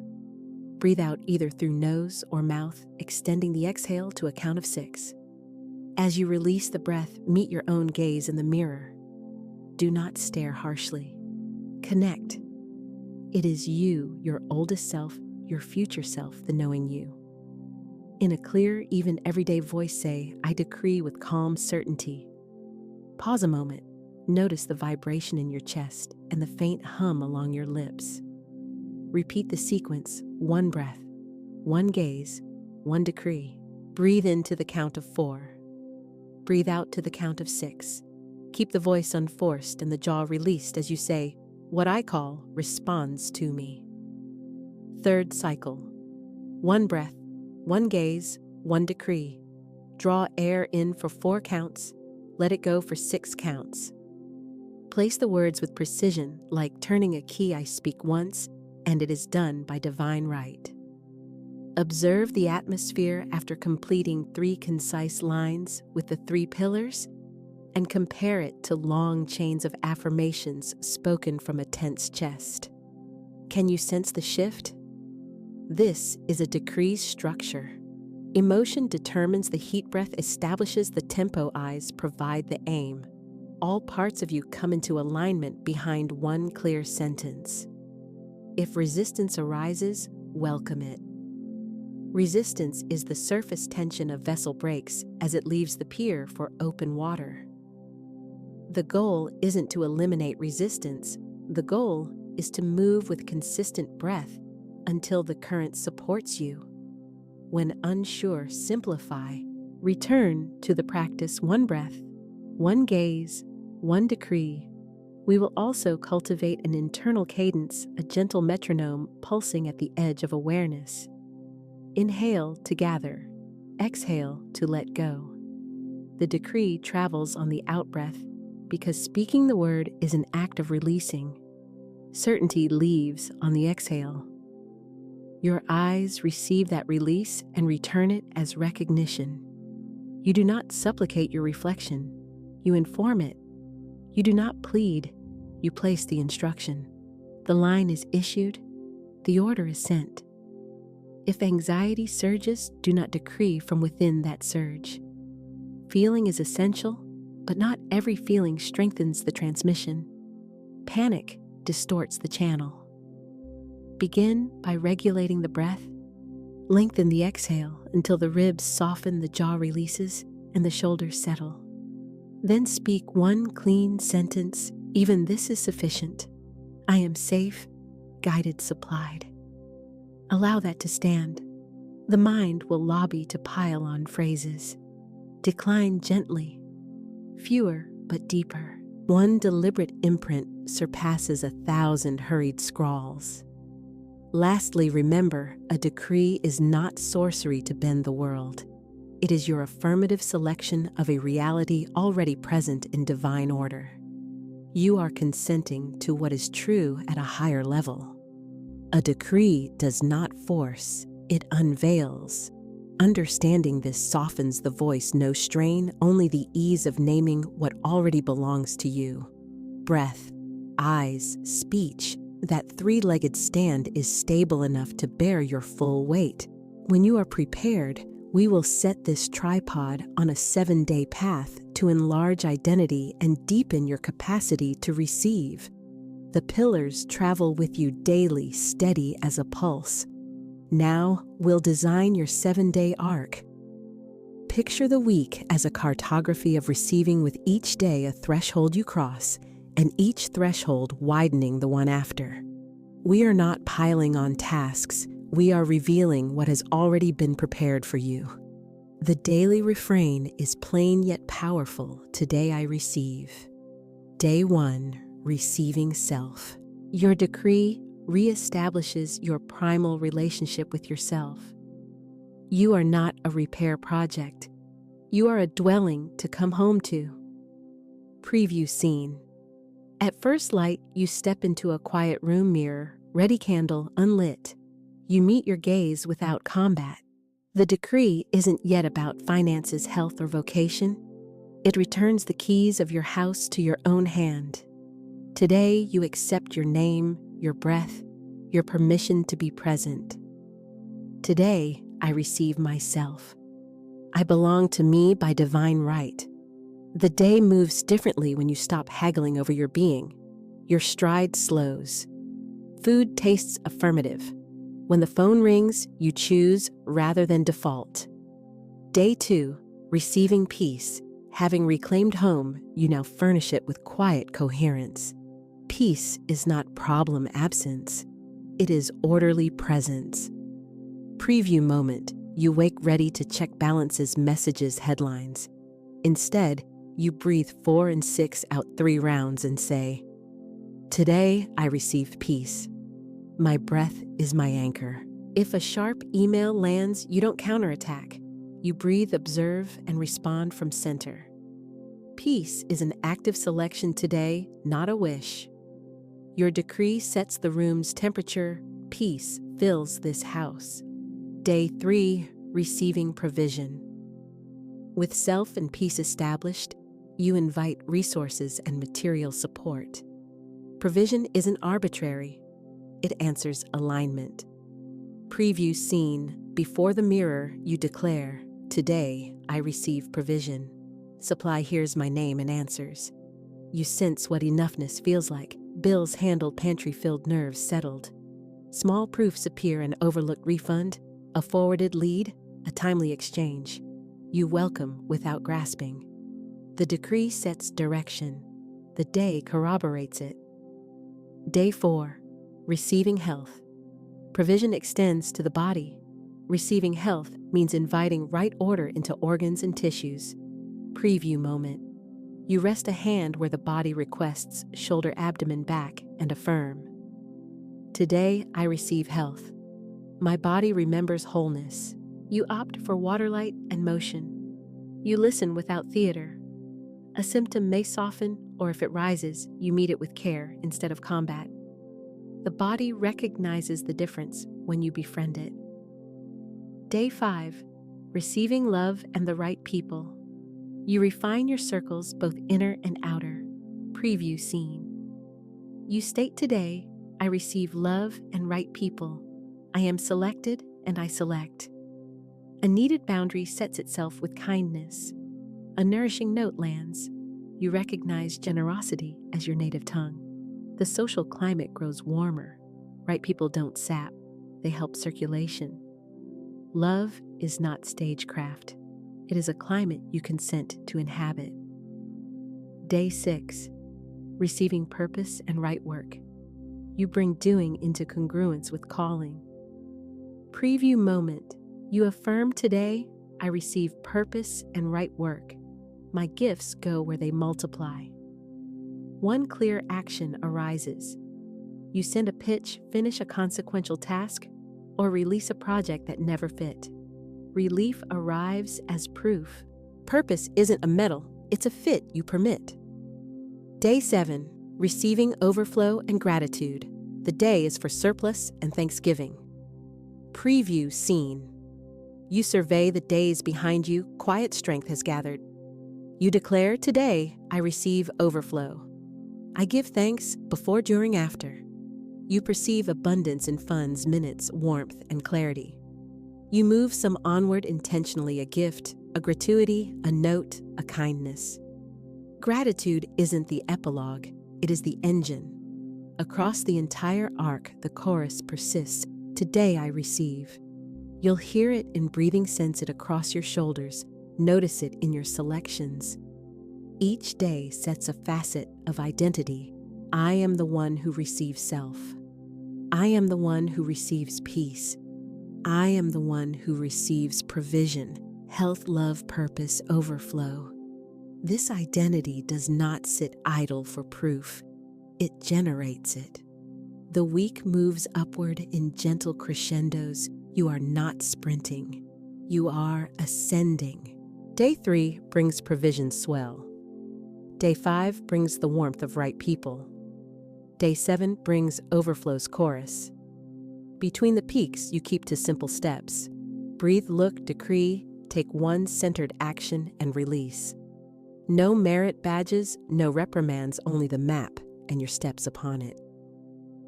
If you're prepared to take this path, we'll set the logistics next. Comment 7 days to commit. I will pin a practical checklist in the description for you to follow. An altar is the spot where you choose what is sacred in ordinary days. and confirm it by returning regularly. We'll keep the build simple space-time symbols. Invite the morning's first light to be your ally. Select a mirror. Avoid magnifying glass that lures you into pores. Use a simple, clean mirror sized for your face and eyes. Set it where you can sit or stand comfortably. Wipe it mindfully as though you were clearing a pane. This is not vanity polish. It is interface cleaning. Lighting. Gentle dawn light is best for decrees. Avoid harsh overhead glare that forces a squint. A position near a window is ideal. If it's pre-dawn, use a warm lamp that suggests sunrise. Illumination should invite, not interrogate. Placement. Situate the altar on a small shelf, a dresser top, or a tidy desk corner. Keep the area spare. Mess diffuses focus, simplicity collects it. If the surface doubles for other uses, define the altar's area with a mat cloth or tray. One glance should cue your body, yes, this is where I meet myself and speak my decree. Simplicity. Include only what supports the pillars. A mirror. Optional candle, plain and lightly scented if used.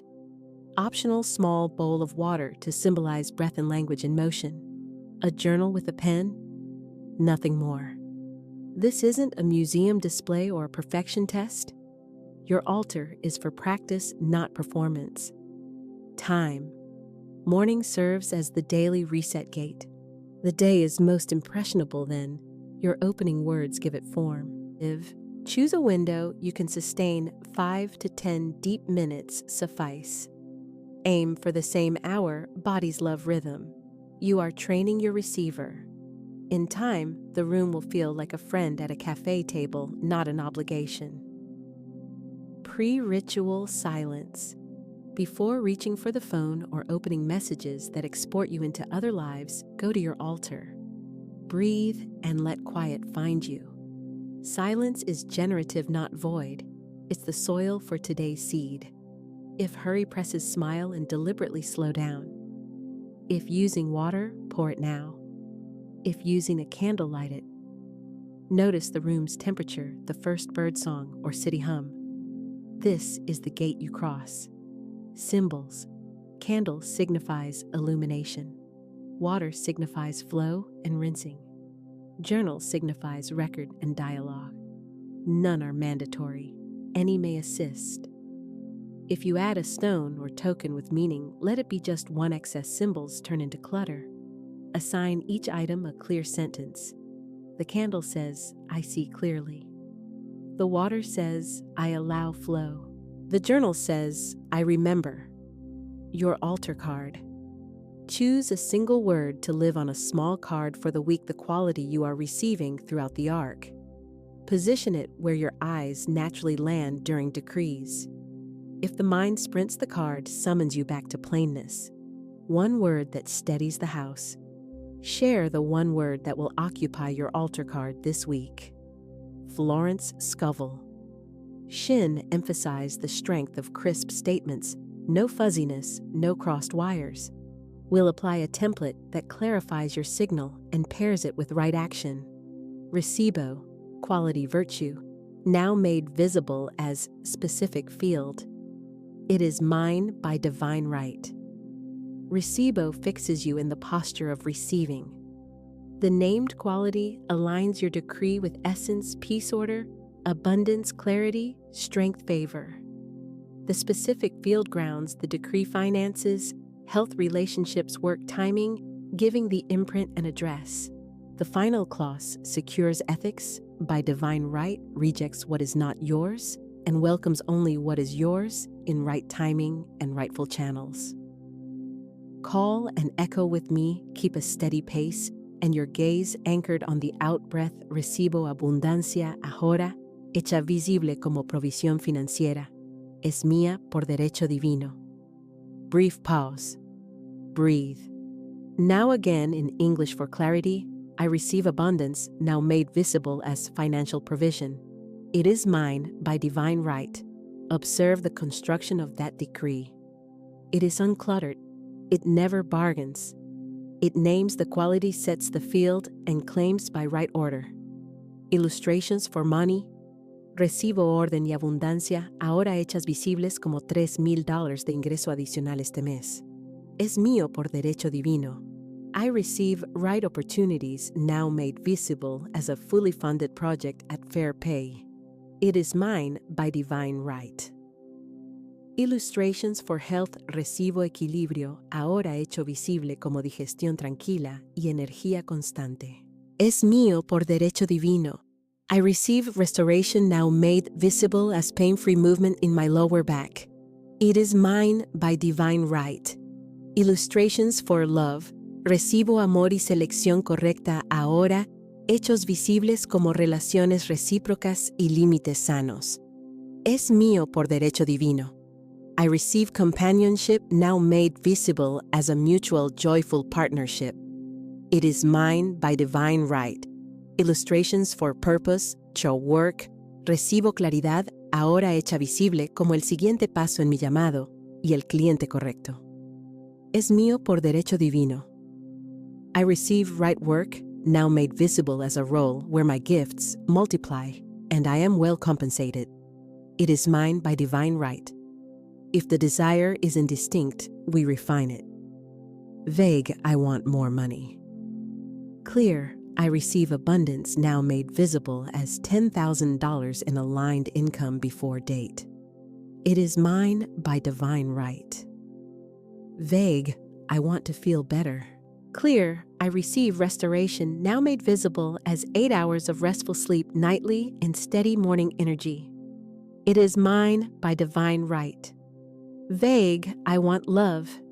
Clear, I receive love now made visible as a committed, joyful partnership with shared values.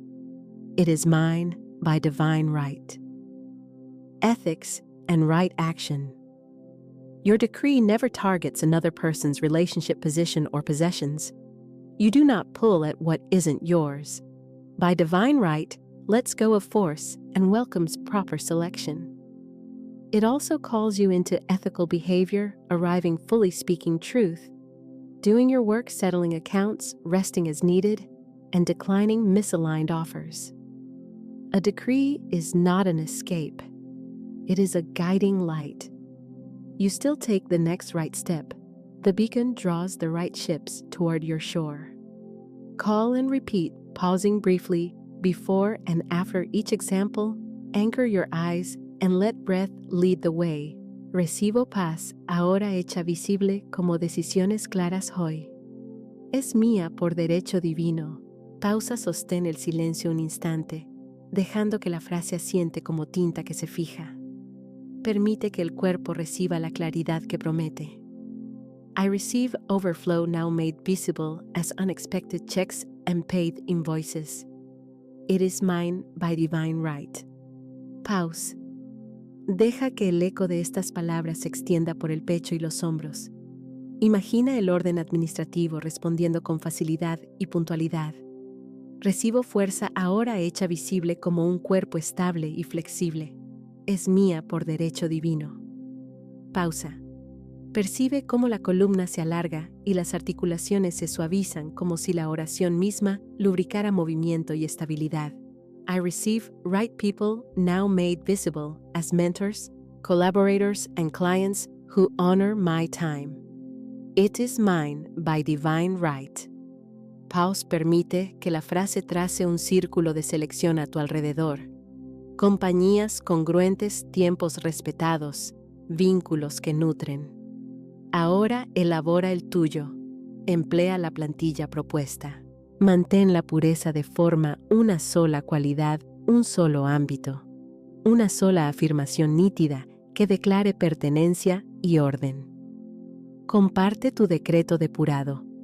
Anima a otra persona exclusivamente con palabras bondadosas para que su receptor interno se sienta seguro al afinarse. Las 3D no llegan para derribarte, sino para entrenarte. Cuando habla, la duda respira. Cuando presiona la deuda, colócala en su sitio. Cuando se alarga la demora, confía en la semilla y en su calendario. Parábola 1. Duda. Una mujer se planta ante su espejo con la tarjeta del decreto entre los dedos. Ya ha pronunciado esa línea antes, pero hoy, la mente susurra. ¿Quién eres para decir esto? Mira tu pasado. Siente el escozor y los hombros suben. Recuerda los pilares. Una respiración, una mirada, un decreto. Alargar la exhalación afloja el susurro. Entonces pronuncia: I receive order now made visible as clear guidance for today's actions. It is mine by divine right. No discute con la crítica interna ni redacta alegatos. Entrega la línea y entra en el siguiente paso correcto, realiza la llamada postergada, actualiza la hoja de cálculo. Al anochecer, la crítica se ha aquietado, no porque la combatiera, sino porque alimentó el día con acciones coherentes con su decreto. La duda se convirtió en señal para respirar más hondo, no en indicación de detenerse. Reencuadre. La duda señala que los bordes de tu capacidad se están ampliando. Trátala como el viento que tensa una cometa te eleva si sostienes la cuerda. Tu frase cuando aparezca la duda: Thank you for alerting me to my growing edge. I breathe, I decree, I act once. Respira, decreta y realiza una acción congruente. Parábola 2. Deuda. Un hombre abre el correo avisos vencidos, tinta roja. El pecho se cierra. ¿Quiere decretar desde el pánico, exigir sumas, precipitarse? En cambio, se sienta, aparta los sobres, no los esconde. Solo deja de aferrarse y respira. Decreta: I receive order and supply now made visible as paid essentials and clear plan for balances. It is mine by divine right. Llama a 2 acreedores, acuerda planes de pago con voz serena y envía hoy un abono pequeño. Más tarde llega un encargo freelance inesperado, nada espectacular, pero legítimo. Lo recibe. La deuda deja de ser identidad y se vuelve situación en tránsito. Rechaza la vergüenza. Elige el orden. Reencuadre la deuda es una presión temporal que enseña circulación y claridad. Tu decreto nombra primero el orden y luego la provisión. Order opens the gate. Supply enters. La sensación de presión se convierte en recordatorio para priorizar lo esencial, negociar con dignidad y mantener el receptor abierto. Parábola 3. Demora. Una escritora envía su manuscrito y semanas enteras no recibe respuesta. La quietud pincha. Lo habrán detestado, se inquieta. Cada mañana desea desenterrar la semilla para ver. En lugar de eso, acude al altar, respiración estable, mirada amable. Declara: I receive right timing, now made visible as the perfect yes and peace while I wait. It is mine by divine right. Escribe en privado. Habla poco del tema. Atiende lo que tiene a mano: un nuevo ensayo, un paseo, una llamada. Al día 21 llega el correo con correcciones y un sí. No convierte ese mensaje en la fuente de su paz. Esa paz ya estaba. El sí es desborde. Reencuadre la demora, es gestación, no rechazo. No abrirías una semilla al día siguiente para reprenderla por no ser árbol.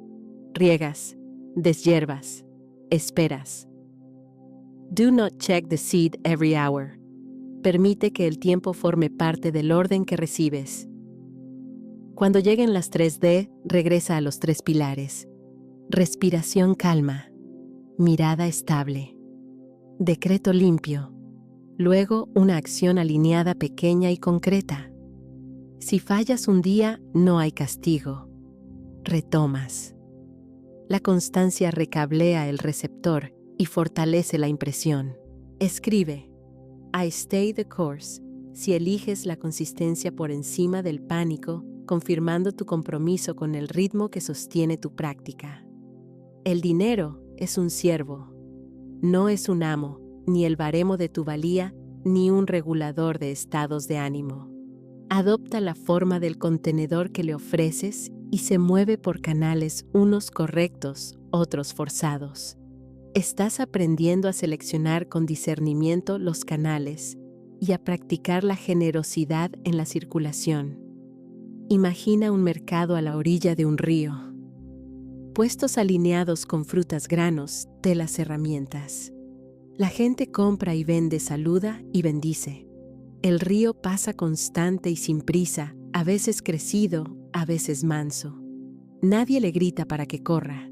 Atiendes tu puesto, pones precios justos, saludas con honestidad, aportas algo al músico que endulza el aire.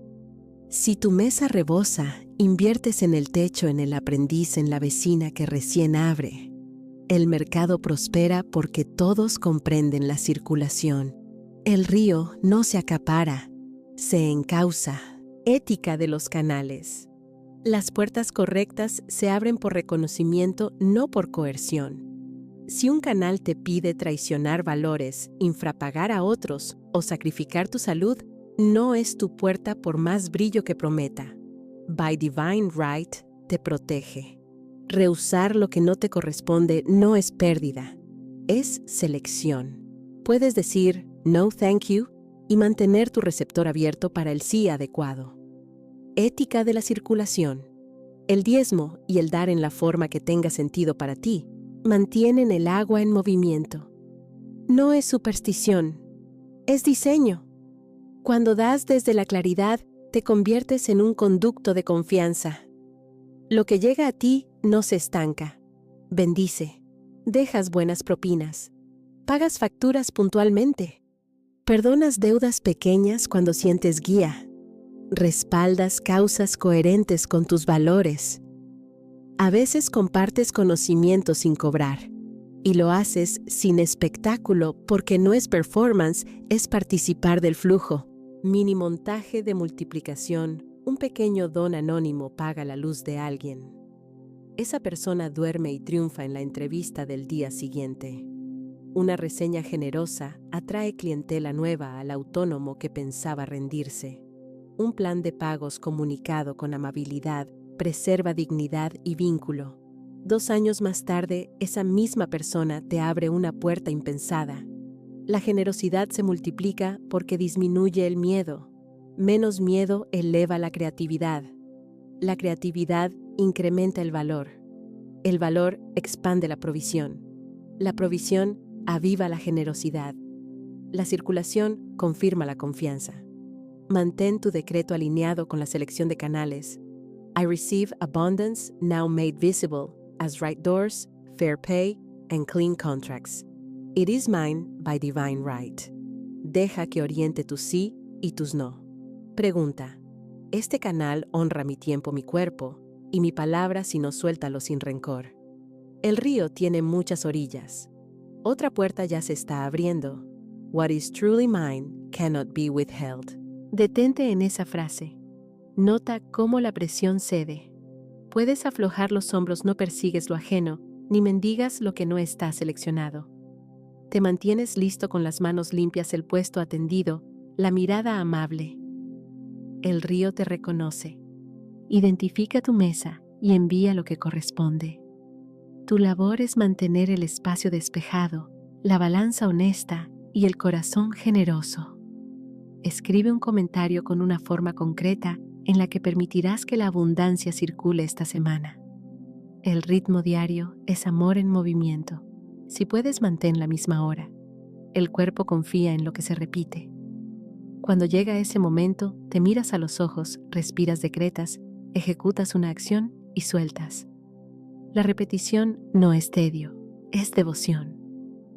Cada mañana no comienzas desde cero, sumas un anillo nuevo al tronco de tu árbol interior. El silencio resguarda la impresión. Habla poco de tus decretos, sobre todo al inicio, cuando aún son tiernos.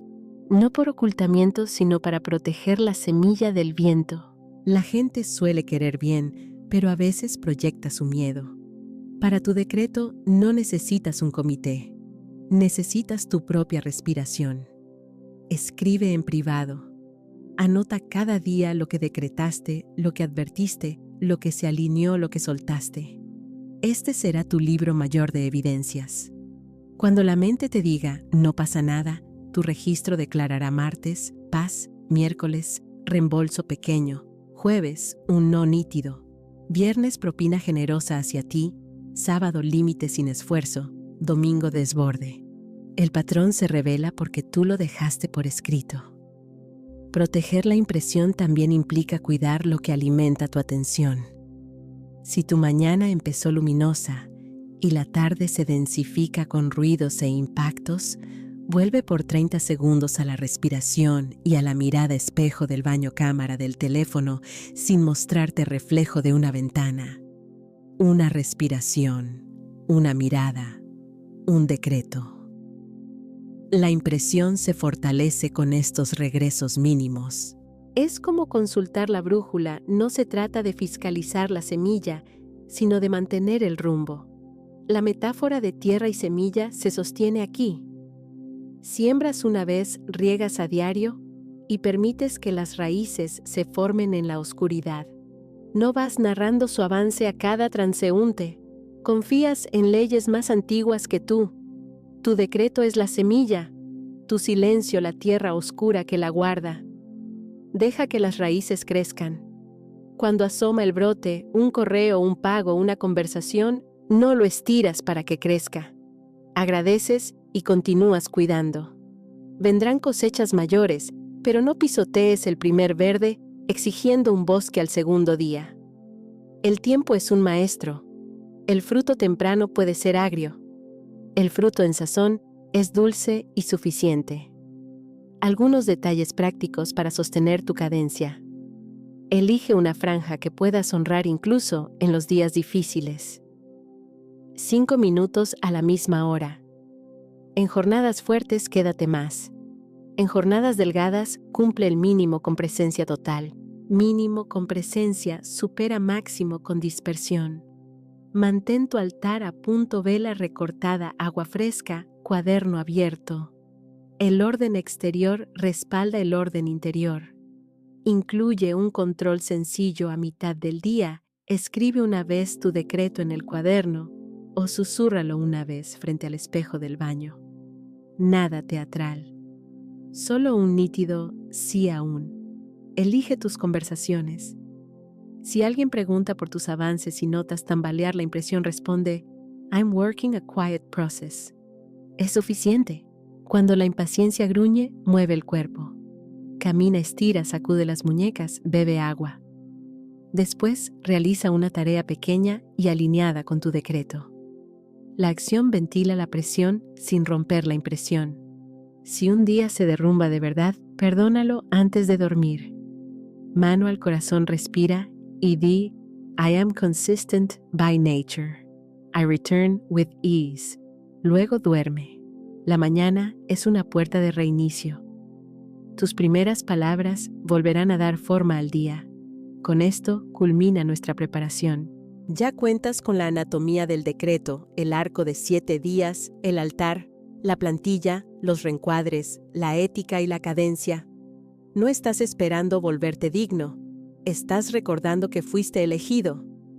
El receptor no se entrena a la fuerza, sino por ritmo.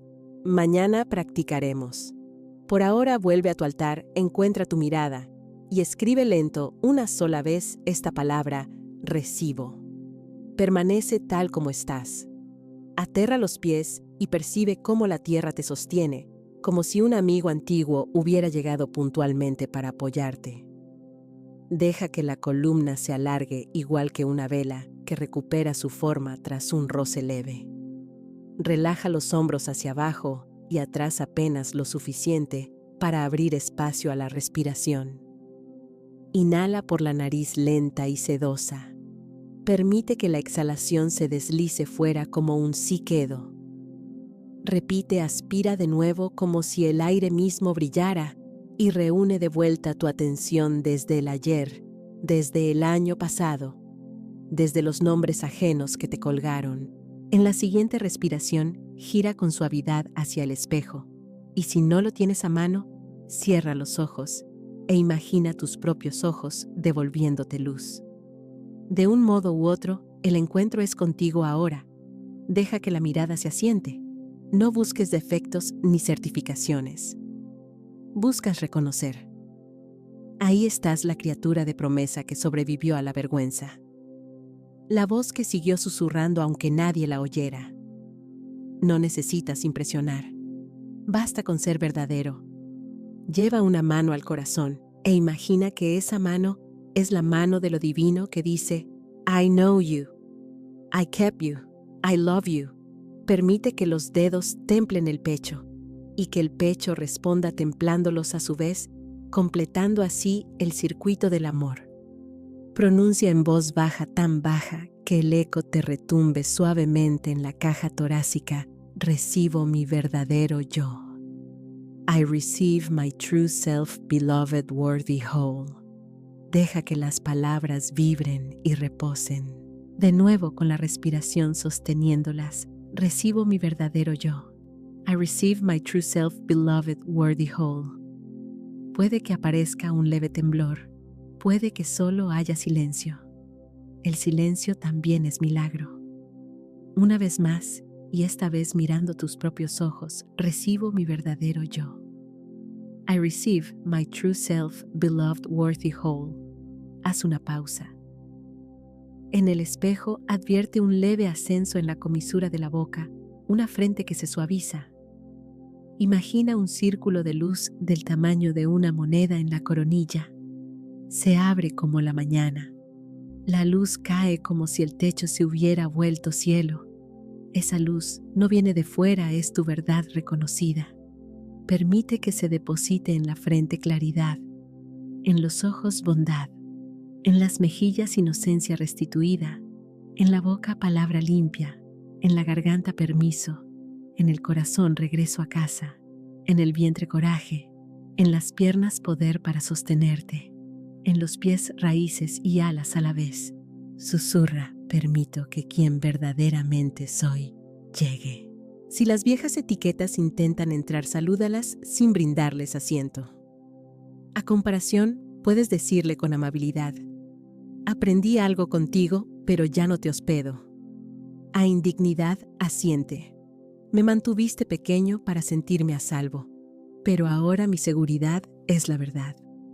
Míralas retirarse como actores tras la última escena, haciendo una reverencia y cediendo el escenario a la protagonista, tu yo verdadero.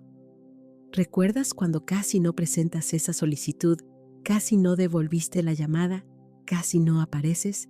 Y sin embargo, algo dentro de ti se levantó y pulsó el sí en tu nombre. Una mujer estuvo exactamente donde estás, palmas húmedas, corazón acelerado. Acumulaba nombres duros para sí, demasiado tarde, demasiado ruidosa, demasiado poco. Un martes por la mañana se sostuvo la mirada. La mirada le respondió. Dijo: recibo mi verdadero yo. Y la voz en su garganta se reunió como aves al amanecer. Esa misma semana escribió el correo que evitaba. No buscaba impresionar, practicaba ser verdad. La puerta que antes no cedía se abrió hacia adentro, no por empuje, sino porque ella llegó convertida en quien tenía la llave. Deja que esto cale hasta los huesos, la identidad antecede al resultado. Florence diría: tu palabra es tu varita, ha de corresponder al nombre que llevas. Si cargas un nombre prestado, tu varita convoca efectos prestados. Si portas tu nombre genuino, los frutos saben encontrarte. Recibamos pues nuestro nombre otra vez. Sostén la mirada y pronuncia con una dulzura que alberga firmeza: soy quien fue imaginado en amor, enviado con propósito, provisto por una ley de bien. Me recibo de vuelta de todo pacto falso. Me recibo de vuelta de cada escena pasada. Me recibo en tiempo presente. La respiración se vuelve metrónomo. Entra por la nariz a la cuenta de 4, 1, 2, 3, 4, y sale por la boca como brisa tibia, 5, 6. Mantén la cadencia lenta y permite que el espejo sea santuario, no tribunal. Si vienen lágrimas, que sean agua bendita que lava el umbral. Si aparece la risa, que suene como una campana de bienvenida. Si no llega nada, deja que la nada baste. Repite con la fe más sencilla, porque lo simple suele ser lo más fuerte. Recibo mi verdadero yo. I receive my true self, beloved, worthy, whole. Si alguna parte murmura, y si no sé cómo, sonríele como un mayor sonríe a un niño y responde. Recibir no es técnica, es permiso. No obligas al sol a salir, corres la cortina. Coloca la mano apenas por encima del corazón y traza un círculo invisible en sentido horario sellando el decreto. El círculo declara concluido, declara devuelto, declara mío. Deja caer un poco más los hombros como si un manto pesado resbalara y el viejo disfraz quedara en el suelo. Da un paso, otro. Incluso 1 centímetro es peregrinaje. Entras en la estancia como tú mismo. Te encuentras con el día como tú mismo y permites que el día te reconozca en retorno. Ahora respira de nuevo larga y amablemente y suelta una última frase hacia el espejo, hacia la médula. Every good prepared for me recognizes me. I am recognizable because I am myself. I receive my true self, beloved, worthy, whole. Una línea suave de piano sostiene el ambiente. Un coro tenue tararea un sí bajo tus palabras. Deja que la quietud cierre la pieza como nota final. Transición. Mañana recibiremos la paz. La mañana te encuentra como el mar, inquieta pero rítmica, capaz de serenidad. Hoy recibimos una paz que no discute con las tormentas. Ponte de pie o siéntate con comodidad, columna larga sin rigidez, hombros suaves, como apoyados en una repisa acolchada de amabilidad. Descansa las manos en el regazo, palmas abiertas, la postura universal de recibir. Estás en la orilla, no de una playa literal, sino del océano de tu respiración. Escucha olas que no están en la habitación y sin embargo laten plenamente en tu pecho. Practicamos la respiración 5-5-5-5 para entrar 5, para sostener 5, para salir constante como un faro humilde, como una oración. Inhala a 5, 2, 3, 4, 5.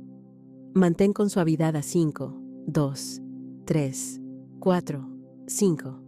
Exhala como una marea que vuelve a casa a 5, 2, 3, 4, 5. Repite.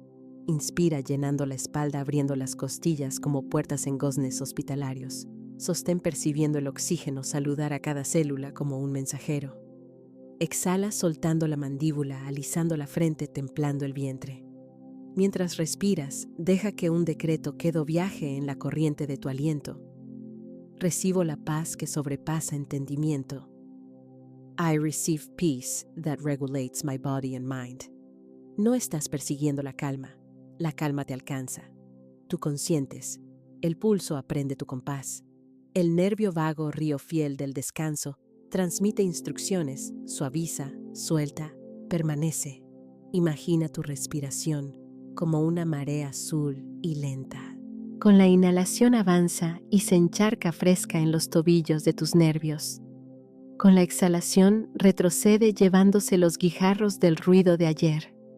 Otra vez llega, otra vez se va. La playa se limpia sola. A tu espalda, en una duna alta, cuelga un estandarte borroso. Acércate con la imaginación. La paz no es ausencia de olas. La paz es presencia de una orilla. Esa orilla vive dentro de tu pecho. Me contó un hombre que su mente era un mercado al mediodía, puesteros gritando monedas, chocando colores, mezclándose aromas, compitiendo. Creía que debía cerrar todo el mercado para descansar. La paz le enseñó, en cambio, a caminar entre los puestos con la dignidad de quien no tiene prisa, comprando solo lo propio y dejando que lo demás se venda solo. Practicó 5 respiraciones, mañana y noche, como si los pulmones fueran manos en cuenco, atrapando lluvia.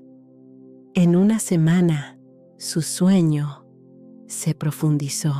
En un mes, notó que la gente imitaba su ritmo en las reuniones, la sala se ralentizaba sin que nadie lo propusiera. dijo. Me volví un diapasón. Hasta mi café aprendió a calmarse. Tú también te estás volviendo un diapasón. Ahora respira 5-5-5, 3 rondas más. Inhala, cuenta los segundos como cuentas de un rosario. Sostén, hazle saber al cuerpo que es seguro pausar. Exhala y aquí, sobre todo aquí, siente cómo los hombros descienden 1 milímetro más, como barcas que se liberan del nudo. Susurra el decreto en la exhalación dejando que recorra los tejidos. Recibo la paz que sobrepasa entendimiento. I receive peace that regulates my body and mind. Coloca la mano derecha sobre el corazón y la izquierda sobre el vientre. Estos dos centros, a menudo cargados con urgencias, hoy quedan exentos, solo portan sosiego. Agradéceles con un thank you. El cuerpo responde al aprecio como flores a la luz de la mañana. Se abre más de lo que la orden logra. La paz es palabra pastora. Reúne las ovejas dispersas de la atención en un mismo prado. La paz es un termostato, ajústalo aquí y toda la casa acata. Mientras la música ondula, imagina el océano desde arriba, amplio, confiado. En la superficie hay meteoros. En el fondo, una catedral de silencio. Tú eres esa hondura. Cuando surjan pensamientos, no son enemigos, son clima, recíbelos sin perseguir sus tormentas. Deja que cada idea sea una barca en la superficie y bendícela, que halles buen puerto. No necesitas capitanear cada nave, basta con mantener el agua fiel a su naturaleza. Ahora habla no al aire, sino a tu sistema nervioso, como a un amado body. I love you. Nervous system, I honor you. We are safe in this present moment. We are supplied with breath. We are held by law and love. Peace is our atmosphere. Siente el vientre aflojar. Nota la lengua descansar en el suelo de la boca. Permite que la frente se abra como el alba. Respira.